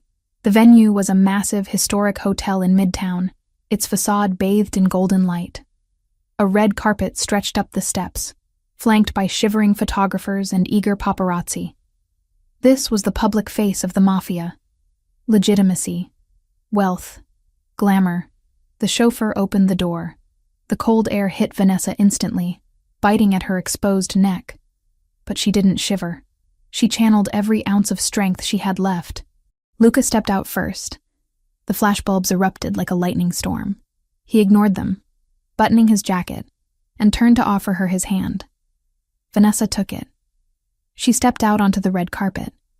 The reaction was immediate. A hush rippled through the press line, followed by a frantic increase in the clicking of shutters. The media knew Luca Santoro was a recluse. They knew he was single. Seeing him arrive with a woman, a stunning woman in burgundy velvet, was the scoop of the year. Keep your head up, Luca murmured, his voice barely moving his lips as he guided her forward. Look at them like you own the cameras. Look at them like you're bored. Vanessa lifted her chin. She thought of Daniel cowering in the parking lot. She thought of the men in the hospital stairwell. She wasn't afraid of cameras. Who is she? A reporter shouted. Mr. Santoro. A name. Luca didn't stop. He placed his hand on the small of her back. a possessive claim that the entire world could see. He guided her up the stairs, past the velvet ropes, and into the warmth of the grand ballroom. Inside, the noise of the city was replaced by the swell of a string quartet and the murmur of 1,000 wealthy voices. The room was a sea of black tuxedos and glittering gowns. Crystal chandeliers the size of small cars hung from the ceiling. It smelled of expensive perfume, champagne, and power. "Stay close," Luca said, his eyes scanning the room. He wasn't looking at the decor. He was counting heads. He was identifying threats. Vanessa scanned the room, too. She saw men who looked like politicians, women who looked like models, and men who looked like sharks in human skin. "There," Luca whispered. Vanessa followed his gaze. Across the room, near the open bar, stood a man in a white tuxedo jacket. He was older, with silver hair and a face that looked like it had been carved from granite. He was laughing, holding a glass of scotch, surrounded by sycophants. "Vittorio," Vanessa breathed. The man who had ordered the hit at the hospital. The man who wanted her dead because of a ledger she didn't have. "He looks comfortable," she noted with a surge of anger. "He thinks he has won," Luca said, his voice ice cold. "He thinks his sniper is in position on the north balcony. He thinks his men have secured the exits. He doesn't know that my men quietly removed his sniper 20 minutes ago. And he doesn't know that the waiter's pouring his scotch work for me. So we just wait? We wait. We mingle. We let him see you. We let him think his plan is working. He needs to believe you are exposed." They moved through the crowd. Luca introduced her simply as Vanessa. He didn't give a last name. He didn't explain. The mystery only added to the tension. Men shook Luca's hand with deferential fear. Women looked at Vanessa with jealous scrutiny. Vanessa played her part. She smiled. She accepted a glass of champagne she didn't drink. She laughed softly at jokes she didn't hear, but her senses were dialed up to 11. She noticed the waiter who lingered too long near the pillar. She noticed the man by the curtains who wasn't drinking. "You're doing well," Luca murmured against her ear as they paused near a towering ice sculpture. "Better than well. You're natural." "I'm terrified," she whispered back, keeping her smile fixed. "Good. Fear keeps you sharp." Suddenly the atmosphere shifted. Vittorio had seen them. The older man stopped laughing. He set his glass down. His eyes locked onto Vanessa across the room. It was a look of pure, unadulterated malice. He whispered something to the man beside him, and the man nodded and slipped away into the crowd. "He's initiating," Luca said, his muscles tensing under the suit. "He's giving the order." "Is it time?" Vanessa asked, her heart hammering against her ribs. "Almost." The band is changing tempo. The string quartet faded out, and a full orchestra began to play. The notes were slow, melodic, haunting. A waltz. "May I?" Luca extended his hand. This was it. The signal. Vanessa placed her hand in his. "Yes." He led her to the dance floor. They were the first couple to step out. The spotlight hit them, blindingly bright. For a moment, it was just the two of them in a circle of light, surrounded by darkness and danger. Luca pulled her close. His right hand gripped her waist firmly, his left holding hers up. They began to move. Luca danced the way he fought, with fluid, commanding precision. He led her effortlessly, spinning her through the steps.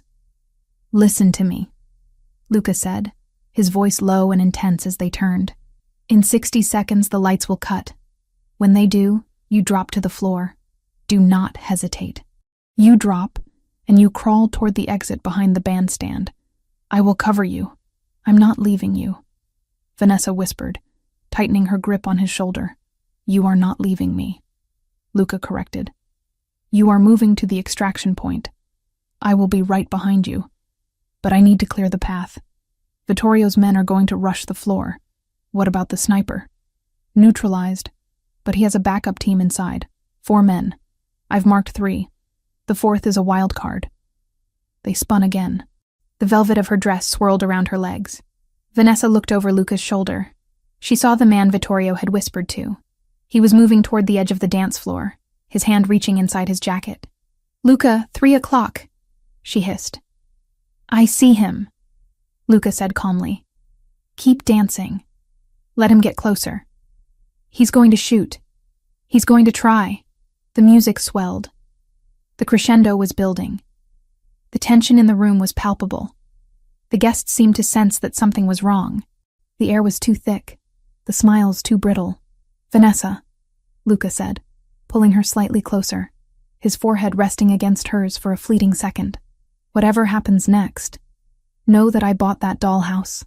I bought the debt. And I would burn this entire city to keep you safe.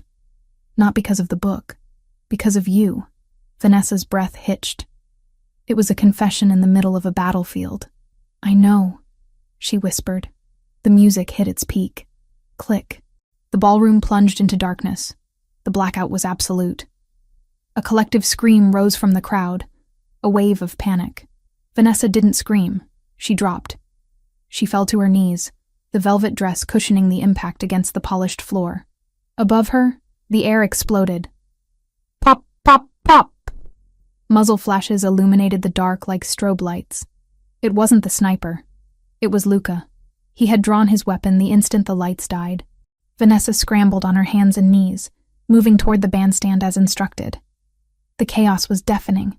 Guests were stampeding, glass was shattering, and the orchestra had abandoned their instruments. She looked back. In the strobe light flashes of gunfire, she saw Luca. He wasn't hiding. He was standing tall in the center of the floor, firing with cold precision at the shadows rushing him. He was a demon of vengeance in a tuxedo. Luca! She screamed, seeing a figure lunge at him from the side, the wild card. Luca spun, using his gun as a club to strike the attacker across the face, then kicked him away. He fired again, clearing the space.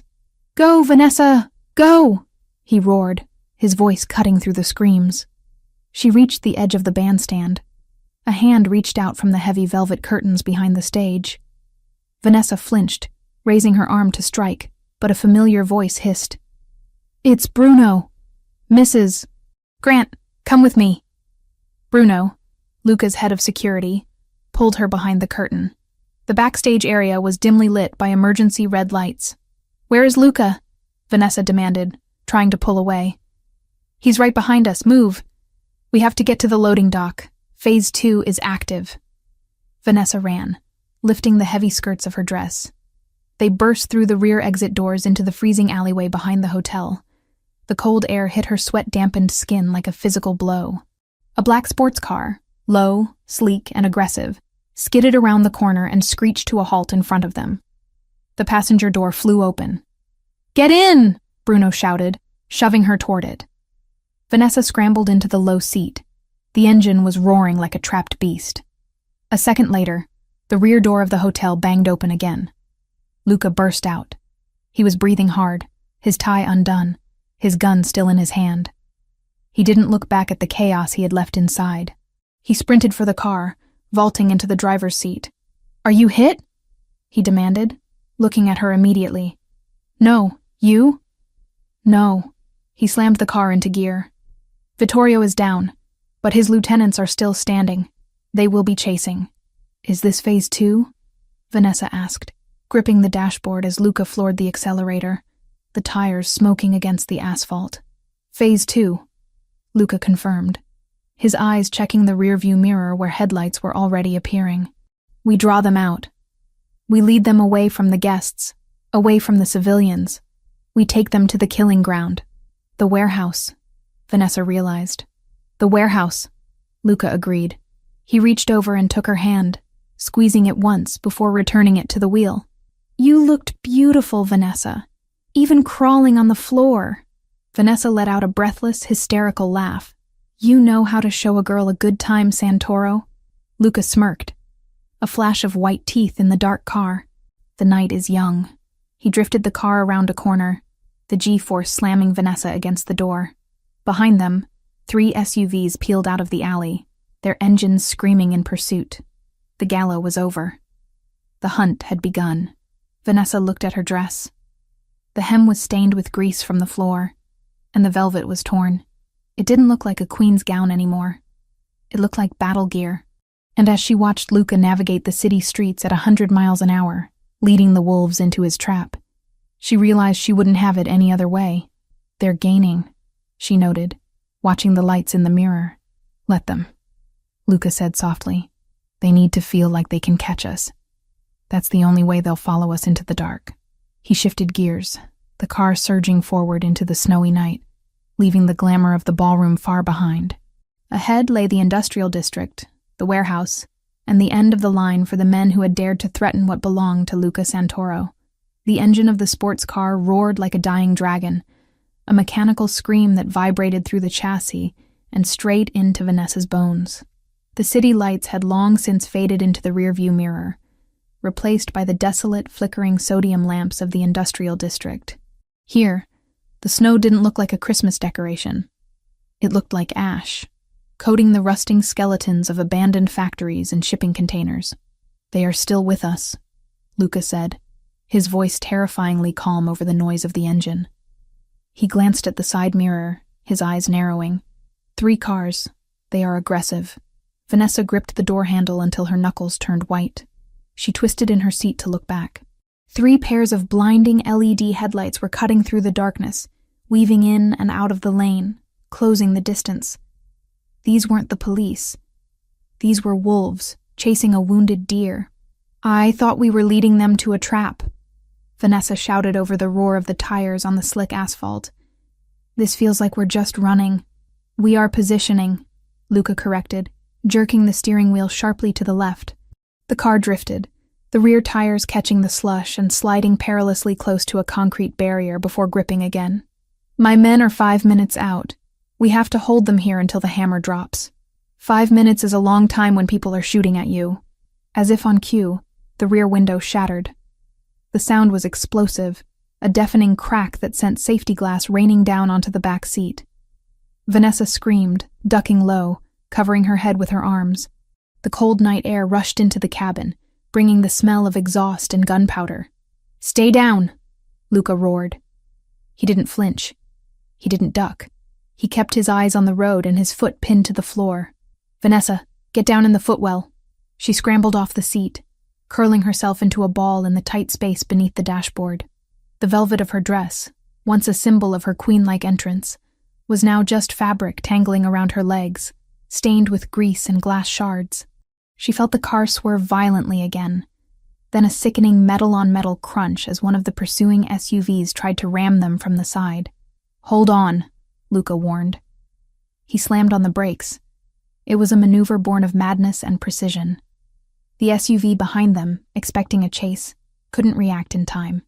It clipped the rear bumper of Luca's car, lost traction on the ice, and spun wildly out of control, slamming into a parked trailer with a sound like a bomb going off. But the maneuver cost them. Luca's car spun 180 degrees, sliding backward across the ice until it slammed into a loading dock ramp. The impact threw Vanessa against the glove compartment. The airbags didn't deploy. Luca must have disabled them for the tactical driving, but the force knocked the wind out of her. Silence returned for a split second, heavy and ringing. Then, the sound of doors opening, voices shouting in Italian, angry, violent voices. "Out," Luca commanded. He was already moving. He kicked his door open and rolled out, his gun raised. "Vanessa, move. The warehouse." Vanessa scrambled out of the passenger side. Her legs felt like jelly, but adrenaline was a powerful drug. She didn't look at the wreckage. She looked at the massive, rusting corrugated metal doors of the warehouse in front of them. A gunshot cracked through the air, hitting the pavement inches from her heels. "Run!" Luca shouted, firing back. He stood in the open, exposing himself to draw their fire away from her. Vanessa lifted her heavy skirts and sprinted. She hit the warehouse door, finding the small personnel entrance Luca had aimed for. It was locked. "Luca, it's locked." He was beside her in a second, breathing hard. He didn't fumble for keys. He raised his foot and kicked the lock mechanism with a force that would have shattered a normal man's ankle. The rusted metal groaned and gave way.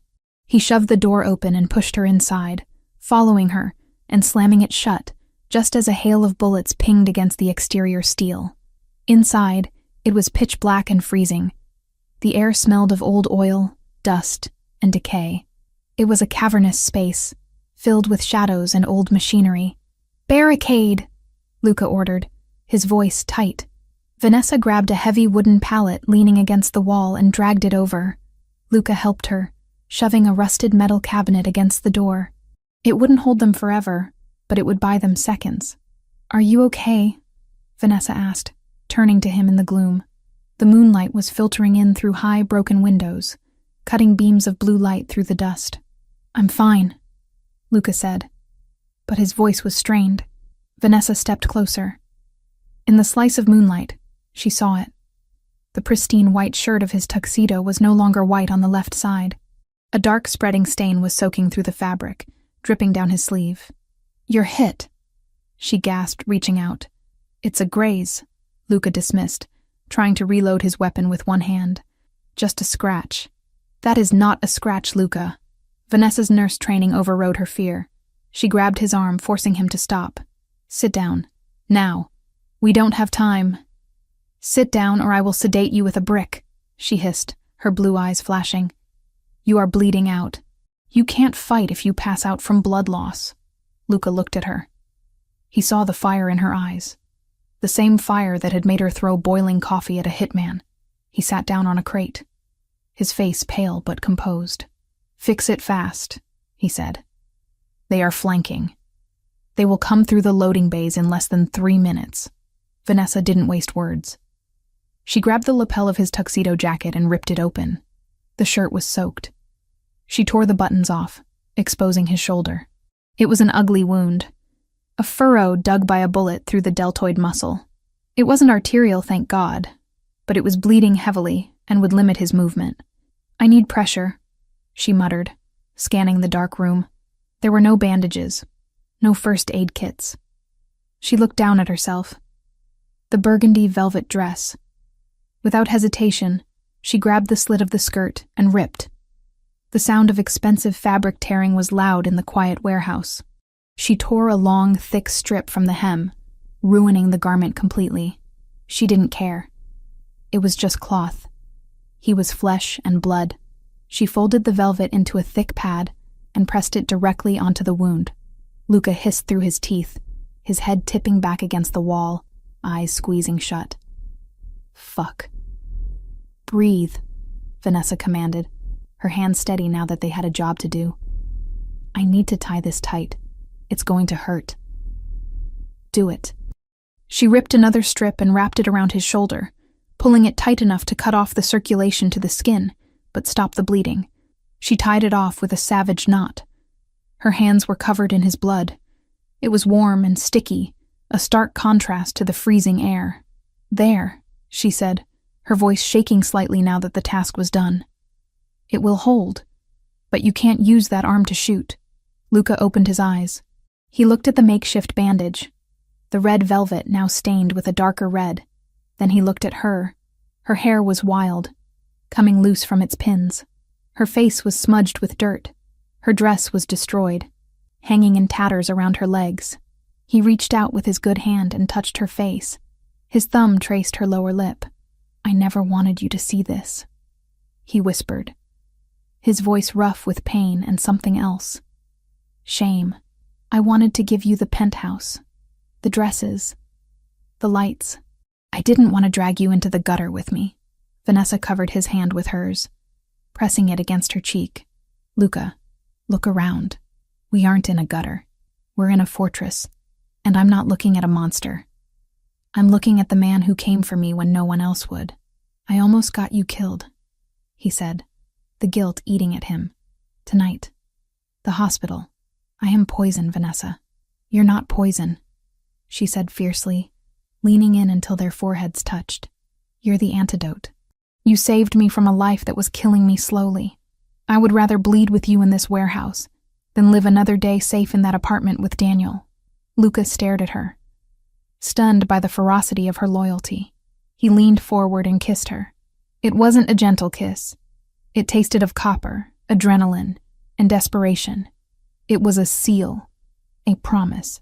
Clang. The sound of metal hitting concrete echoed from the far side of the warehouse.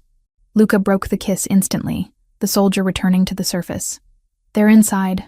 He stood up, testing his left arm. He winced but nodded. He checked the magazine of his gun. 2 rounds left. I have 1 spare clip. That's it. Where is Bruno? Vanessa asked, backing up against the crate. Close, but not close enough. Luca reached to the small of his back and pulled out a second weapon. A smaller, compact pistol he kept as a backup. He checked the safety and handed it to Vanessa. She stared at the gun. It was heavy, cold, and lethal. She had never held a gun in her life. She healed people.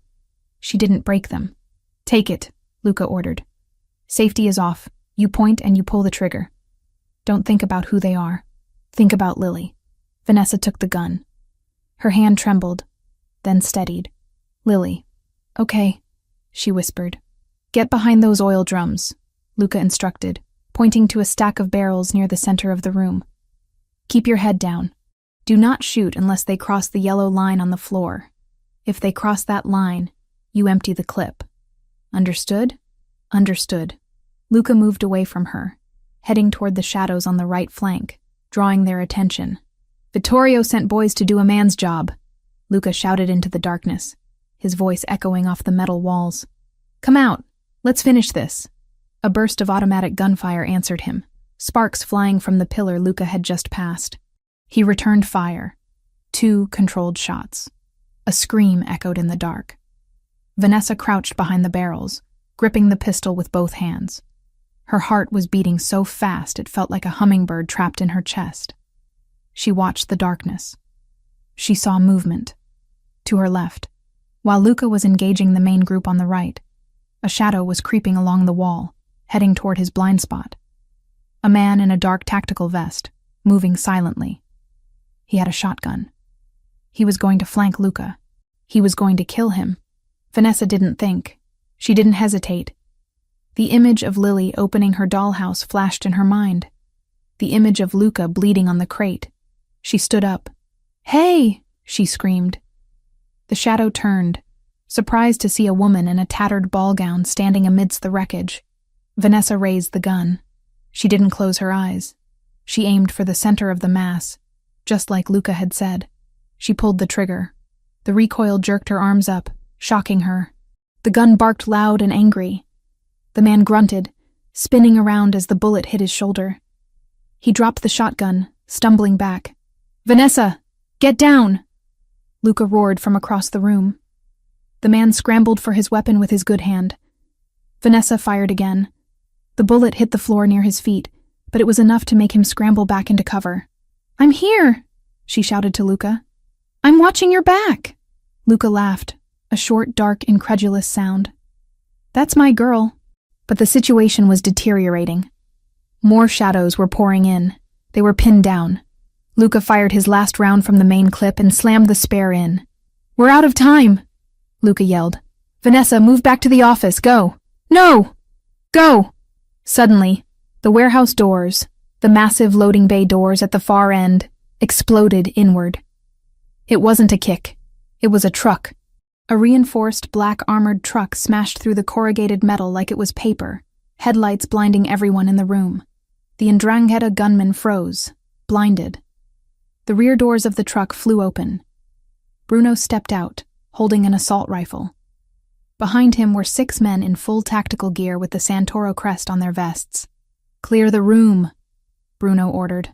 The warehouse erupted in noise. It was a symphony of violence. The Santoro team moved with military efficiency, sweeping through the shadows. The 'Ndrangheta mercenaries didn't stand a chance. Within 30 seconds, the shooting stopped. Silence returned, heavier than before. Vanessa lowered the gun, her ears ringing. She stood up slowly from behind the barrels. The air was thick with smoke and dust. Clear, Bruno shouted. Luca emerged from the shadows. He was limping slightly, holding his wounded shoulder, but he was alive. He walked toward Vanessa. He didn't run this time. He walked with the heavy, inevitable stride of a man who had survived the end of the world. He stopped in front of her. He looked at the gun in her hand. He looked at the man she had shot, who was now being zip-tied by Bruno's men. You shot him, Luca said, sounding awestruck. He was going to hurt you, Vanessa said, her voice sounding distant to her own ears. The adrenaline was crashing. Her knees felt weak. Luca took the gun from her hand gently, engaging the safety and tucking it into his belt. Then he pulled her into him with his good arm. He buried his face in her neck, inhaling the scent of gunpowder and perfume. "It's over," he whispered against her skin. "The 'Ndrangheta is broken. Vittorio is dead. His men are gone. It's over." Vanessa slumped against him, letting him take her weight. She wrapped her arms around his waist, careful of his wound. She felt the sticky wetness of his blood on her hands, but it didn't scare her anymore. It was just proof of life. "We need to get you to a doctor," she mumbled into his chest. "We have a medic team in the convoy," Luca said. He pulled back to look at her. His face was streaked with soot and sweat, but his eyes were clear. But first, he looked around the ruined warehouse, at the shattered glass, the bullet holes, the wreckage. Then he looked at her. Torn dress, messy hair, blood on her hands. "You are the most beautiful thing I have ever seen," he said. And he meant it. He didn't see a mess. He saw a survivor. He saw a queen who had forged her crown in fire. "I want to go home," Vanessa whispered. "Not the penthouse, not the safe house. I want to go. I just want to be with you and Lily. Home." Luca repeated the word like a vow. "Yes, let's go home." Bruno approached them, looking respectful but urgent. "Boss, we need to move. Police will be here in 10 minutes. The cleanup crew is inbound." "Let's go," Luca said. He guided Vanessa toward the armored truck. She stopped at the door and looked back one last time at the dark warehouse. She was leaving more than just a ruined dress in there. She was leaving the last of her fear. She had faced death. She had held a weapon. And she had stood her ground. She wasn't just the woman the Mafia boss had saved anymore. She was the woman who had saved him back. "Vanessa?" Luca called from the truck, his hand outstretched. She took it. She climbed up into the safety of the armored vehicle, sitting next to him on the bench seat, as the truck rumbled to life and pulled out into the snowy night, leaving the carnage behind. Vanessa rested her head on Luca's uninjured shoulder. He kissed the top of her head. "Sleep," he murmured. "I'll wake you when we get there." "Where?" "To the beginning," Luca said. "The real beginning." The convoy moved out, a line of black steel cutting through the white snow, heading toward a Christmas morning that had been bought with blood and paid for with loyalty. The war was won. Now they just had to survive the peace. The morning sun that filtered through the floor-to-ceiling windows of the penthouse was not the harsh gray light of a winter storm. It was gold, brilliant and blinding, reflecting off the fresh layer of snow that coated the city like a pristine blanket. It was December 25th, Christmas morning. Vanessa Grant woke up slowly, her body heavy with the kind of deep, restorative sleep she hadn't experienced in years. For a moment, suspended between dreams and wakefulness, she panicked. Her hand shot out across the sheets, searching for the cold, empty space of her old mattress, waiting for the sound of Daniel's angry footsteps in the hallway, or the draft from the broken window. Instead, her hand brushed against silk sheets that felt like water. The air smelled of pine needles, roasting coffee, and expensive cologne. The silence wasn't threatening. It was absolute, guarded, and safe. She sat up, blinking against the light. She was alone in the massive bed, but the indentation on the pillow beside her proved she hadn't started the night that way. She pulled the duvet up to her chin, a blush heating her cheeks as memories of the last 2 days washed over her. The warehouse, the blood, the drive back, and then the quiet aftermath where they had simply held each other, too exhausted for passion, but too desperate for separation. "Luca," she whispered, though she knew he wasn't in the room. She slid out of bed, her feet sinking into the plush carpet. She grabbed the first thing she found, a white dress shirt draped over the velvet armchair. It was his. She slipped it on, the fabric swallowing her frame, the cuffs hanging past her fingertips. It smelled of him. Sandalwood, gunpowder, and the faint metallic tang of the antiseptic she had used to clean his wound. She walked out of the bedroom and down the long marble hallway. The penthouse, usually a monument to minimalism and cold luxury, had been transformed. It looked as if the North Pole had exploded in the living room. A tree, easily 12 feet tall, stood in the center of the room, its branches heavy with crystal ornaments, red ribbons, and twinkling white lights. Garlands of fresh holly draped the fireplace mantel. Stockings hung by the chimney, 3 of them, one embroidered with Luca, one with Vanessa, and a smaller one in the middle that said, Lily. Vanessa stopped, her hand flying to her mouth. 2 days ago, they had been bleeding in a freezing warehouse. Today, they were inside a Hallmark movie funded by a crime syndicate. Luca was sitting in the leather armchair near the window. He was wearing dark pajama pants and nothing else. His chest bare except for the heavy black sling that cradled his left arm. The white bandage on his shoulder stood out against his olive skin. He was holding a mug of coffee in his good hand, staring at the tree with a look of intense, brooding concentration, as if he were trying to calculate the structural integrity of the ornaments. You did this, Vanessa said softly, stepping into the room. Luca turned. His dark eyes swept over her, taking in the messy hair, the oversized shirt, and the bare legs. A flicker of heat ignited in his gaze, but he masked it quickly, replacing it with a guarded expression. My staff did this, he corrected, his voice raspy. I just authorized the expenditure. The elves work for a retainer. Vanessa smiled, walking over to him. She didn't hesitate. She sat on the wide arm of his chair, her hand resting gently on his uninjured shoulder. It's beautiful, Luca. Lily is going to lose her mind. Is she awake? Not yet. She sleeps like the dead when she's safe. Good. Luca took a sip of his coffee, his jaw tightening. Let her sleep. We need to talk before she wakes up. The tone of his voice sent a chill through Vanessa that had nothing to do with the winter air. It was the business voice. The voice he used when he was ordering Bruno to clear a room or buying a debt. Talk about what? Vanessa asked, her stomach twisting. About Daniel? About the Ndrangheta? Daniel is gone, Luca said flatly. He didn't elaborate. He didn't need to. The past tense was final. The police found his body in a ditch in Jersey this morning. Drug deal gone wrong. A tragic overdose. Case closed. Vanessa exhaled long and unsteady, as if her body was finally letting go of an old, stubborn tension. Dead. The monster under her bed was dead. She waited for the grief, or the guilt. But there was nothing. Just a vast, empty space where the fear used to be. And the Ndrangheta? She asked. Broken, Luca said. The raid on the warehouse was decisive. We cut off the head of the snake. The remnants have fled back to Italy. You are safe, Vanessa. Truly safe. No one is looking for you. No one is hunting you. Okay, she said slowly, watching his face. He wasn't looking at her. He was looking at the snow falling outside. That sounds like good news. So why do you look like you're about to fire me?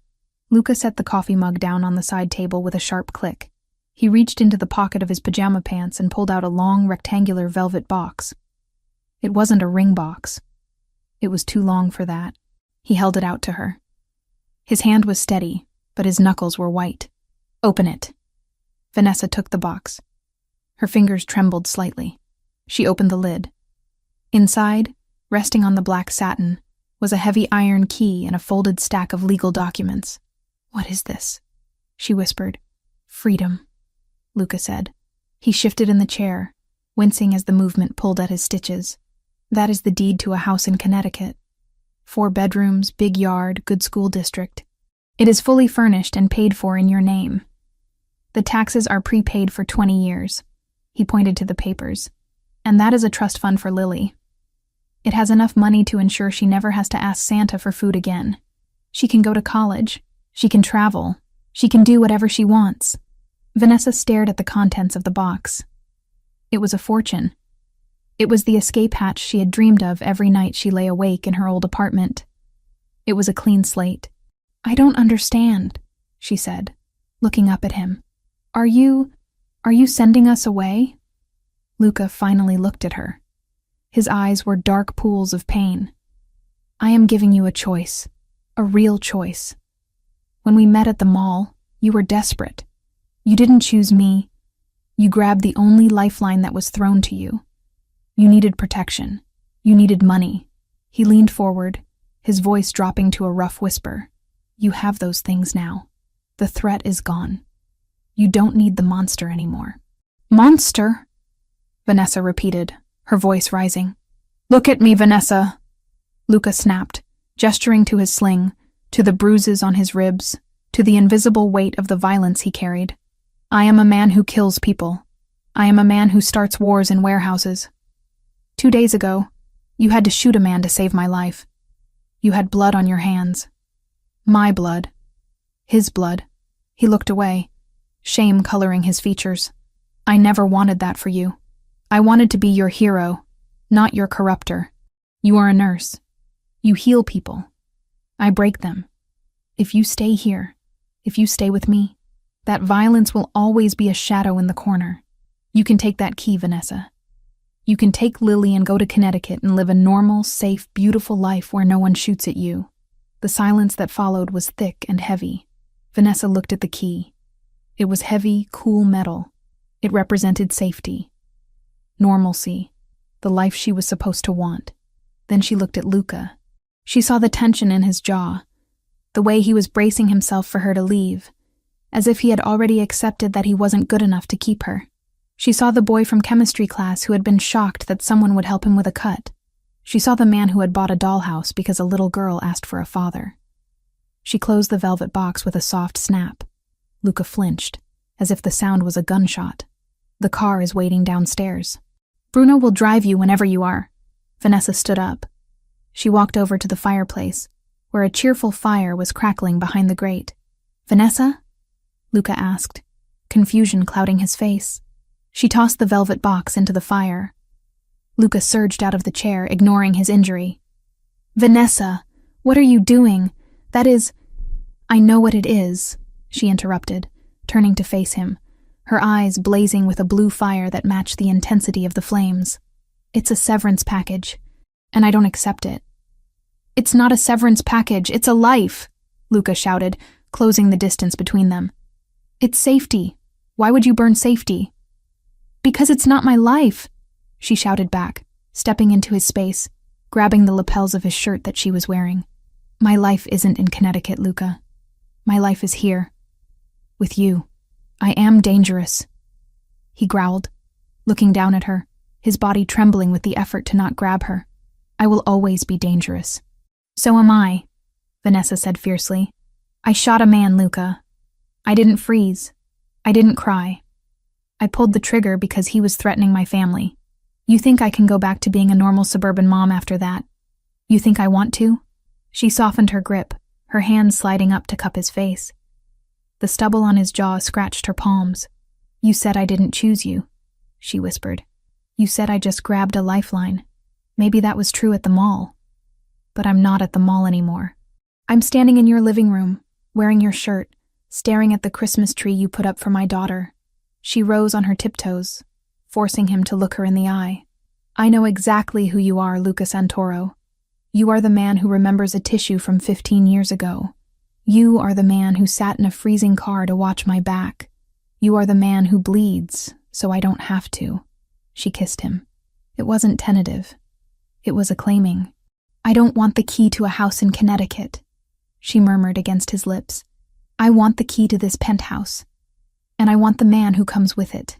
Luca let out a sound that was half groan, half sob. His resistance shattered. His good arm wrapped around her waist, lifting her off the floor, crushing her against him.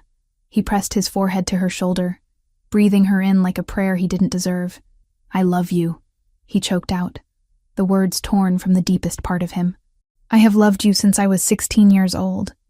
I tried to let you go. I tried to be noble. Don't ever try to be noble again, Vanessa said, tears pricking her eyes. Just be mine. I am, he vowed. Yours, forever. No matter what comes for us, we fight it together. Together, she agreed. Mommy? Luca? The small voice from the hallway made them freeze. Luca set Vanessa down gently, though he didn't let go of her waist. They turned toward the corridor. Lily was standing there, rubbing sleep from her eyes. She was wearing her cloud pajamas, her hair a messy halo around her head. She blinked, looking at the scene before her. The massive tree, the mountain of gifts, the fire crackling in the grate. Her eyes went wide, the size of saucers. Her mouth formed a perfect O. Santa came, she whispered. Awestruck, Luca smiled. A genuine, unguarded smile that lit up his entire face, erasing the shadows of the Ndrangheta and the pain of his wound. He stepped away from Vanessa and knelt down on one knee, ignoring the strain it put on his body. He opened his good arm. "Come here, Piccolina," he called out softly. Lily didn't walk. She ran. She sprinted across the Persian rug and launched herself into Luca's arm. He caught her effortlessly, swinging her up against his chest, holding her tight. "Look," she squealed, pointing at the tree. "Look at the lights. It's magic." "It is magic," Luca agreed, looking not at the tree, but at Vanessa. "The best kind." Lily wiggled to get down, her eyes locking onto the pile of presents. She ran to the tree, vibrating with excitement. She picked up a box wrapped in gold paper that was bigger than her head. She looked back at them, hesitating. "Is it for me?" she asked. "Read the tag," Vanessa said, leaning against Luca's side, his arm immediately coming around to hold her. "Lily," the girl sounded out. "It's mine. Open it," Luca commanded, laughing. For the next hour, the penthouse was filled with the sounds of tearing paper, delighted squeals, and the crinkle of plastic packaging. Lily got the dollhouse accessories. She got the art set. She got the winter coat that looked like a princess robe. She got things Vanessa couldn't have afforded in 1,000 years. But amidst the chaos of consumerism, Vanessa noticed something. Every time Lily opened a gift, she didn't just look at the toy. She looked at Luca. She checked to see if he was watching, and every time, he was. He wasn't checking his phone. He wasn't brooding. He was present. Finally, the frenzy slowed. Lily was sitting amidst a sea of wrapping paper, holding a new stuffed polar bear. She looked tired but deliriously happy. She looked at Luca, who was sitting on the floor with his back against the sofa, his legs stretched out. She crawled over to him, navigating the debris of Christmas morning. She stood in front of him, looking very serious. "Thank you, Luca," she said politely. "You are welcome, Lily," he replied, dipping his head. She shifted her weight from one foot to the other. She looked at Vanessa, then back at Luca. "Santa listened," she said. "He did?" Luca asked. "Yes." She pointed to the toys. "He brought the toys." "He did. But I asked for the other thing too," she said, her voice dropping to a whisper. "Remember? At the mall?" Luca went very still. Vanessa felt her heart stop. "I remember," Luca said, his voice thick. "He said he couldn't do it." Lily continued, frowning slightly. "The Santa at the mall. He said he only had toys. But you said—" She trailed off, stepping closer until she was standing between Luca's knees. She reached out and touched the black sling holding his arm. "You got a boo-boo," she observed. "I did," Luca admitted. "It's getting better. Mommy says brave boys don't cry," she told him. "Your mommy is right." Lily nodded. Then, with the devastating simplicity of a child who has made up her mind, she climbed onto his lap. She nestled her head against his good shoulder, settling in as if she belonged there. As if she had always belonged there. "I'm glad you fixed it," she mumbled, closing her eyes, exhausted from the excitement. "Fixed what?" Luca whispered, resting his chin on the top of her head. "The wish," Lily yawned.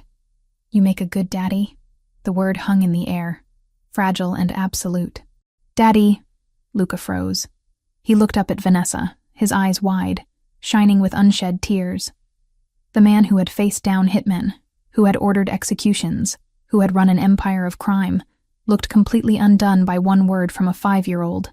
He tightened his hold on the little girl. He buried his face in her hair. "I will try," he whispered into the silence, his voice cracking. "I promise, Lily. I will try to be the best one." Vanessa walked over and sat down beside them on the floor, wrapping her arms around both of them. She kissed Luca's wet cheek. She kissed Lily's forehead. "You don't have to try," Vanessa whispered to him. You already are. Later that afternoon, after a breakfast of pancakes that Luca insisted on helping to cook one-handed, resulting in a lot of flour on the floor, they stood on the balcony. Lily was napping on the sofa inside, guarding her hoard of treasures. The snow was still falling, large, soft flakes drifting down from the gray sky. The city stretched out below them, white and silent. Luca stood behind Vanessa, his good arm wrapped around her waist, pulling her back against his chest.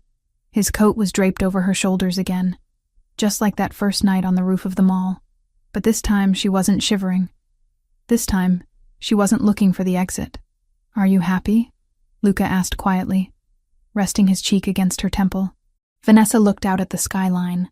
She thought about the key she had thrown in the fire. She thought about the danger that would always be a part of this life. She knew there would be other enemies, other wars, other scars, but she also felt the solid beat of his heart against her back. She felt the warmth of his protection. She felt the love that had survived 15 years of silence. "I have a daughter who is safe," she said. "I have a home that isn't falling apart. And I have the man I love." She turned in his arms, careful of his shoulder, and looked up at him. "I'm not just happy, Luca. I'm home." Luca smiled, and this time it touched his eyes, banishing the last of the winter chill. He leaned down and kissed her. A slow, deep kiss that tasted of coffee and forever. "Merry Christmas, Vanessa. Merry Christmas, boss." Below them, the city lights began to flicker on, one by one, illuminating the snow. But up here, in the penthouse at the top of the world, the only light that mattered was the one they had kindled between them. A wish made in desperation, granted in violence, and sealed with love. The little girl had asked for a daddy.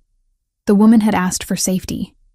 And the Mafia boss, against all odds, had delivered both. Wish granted.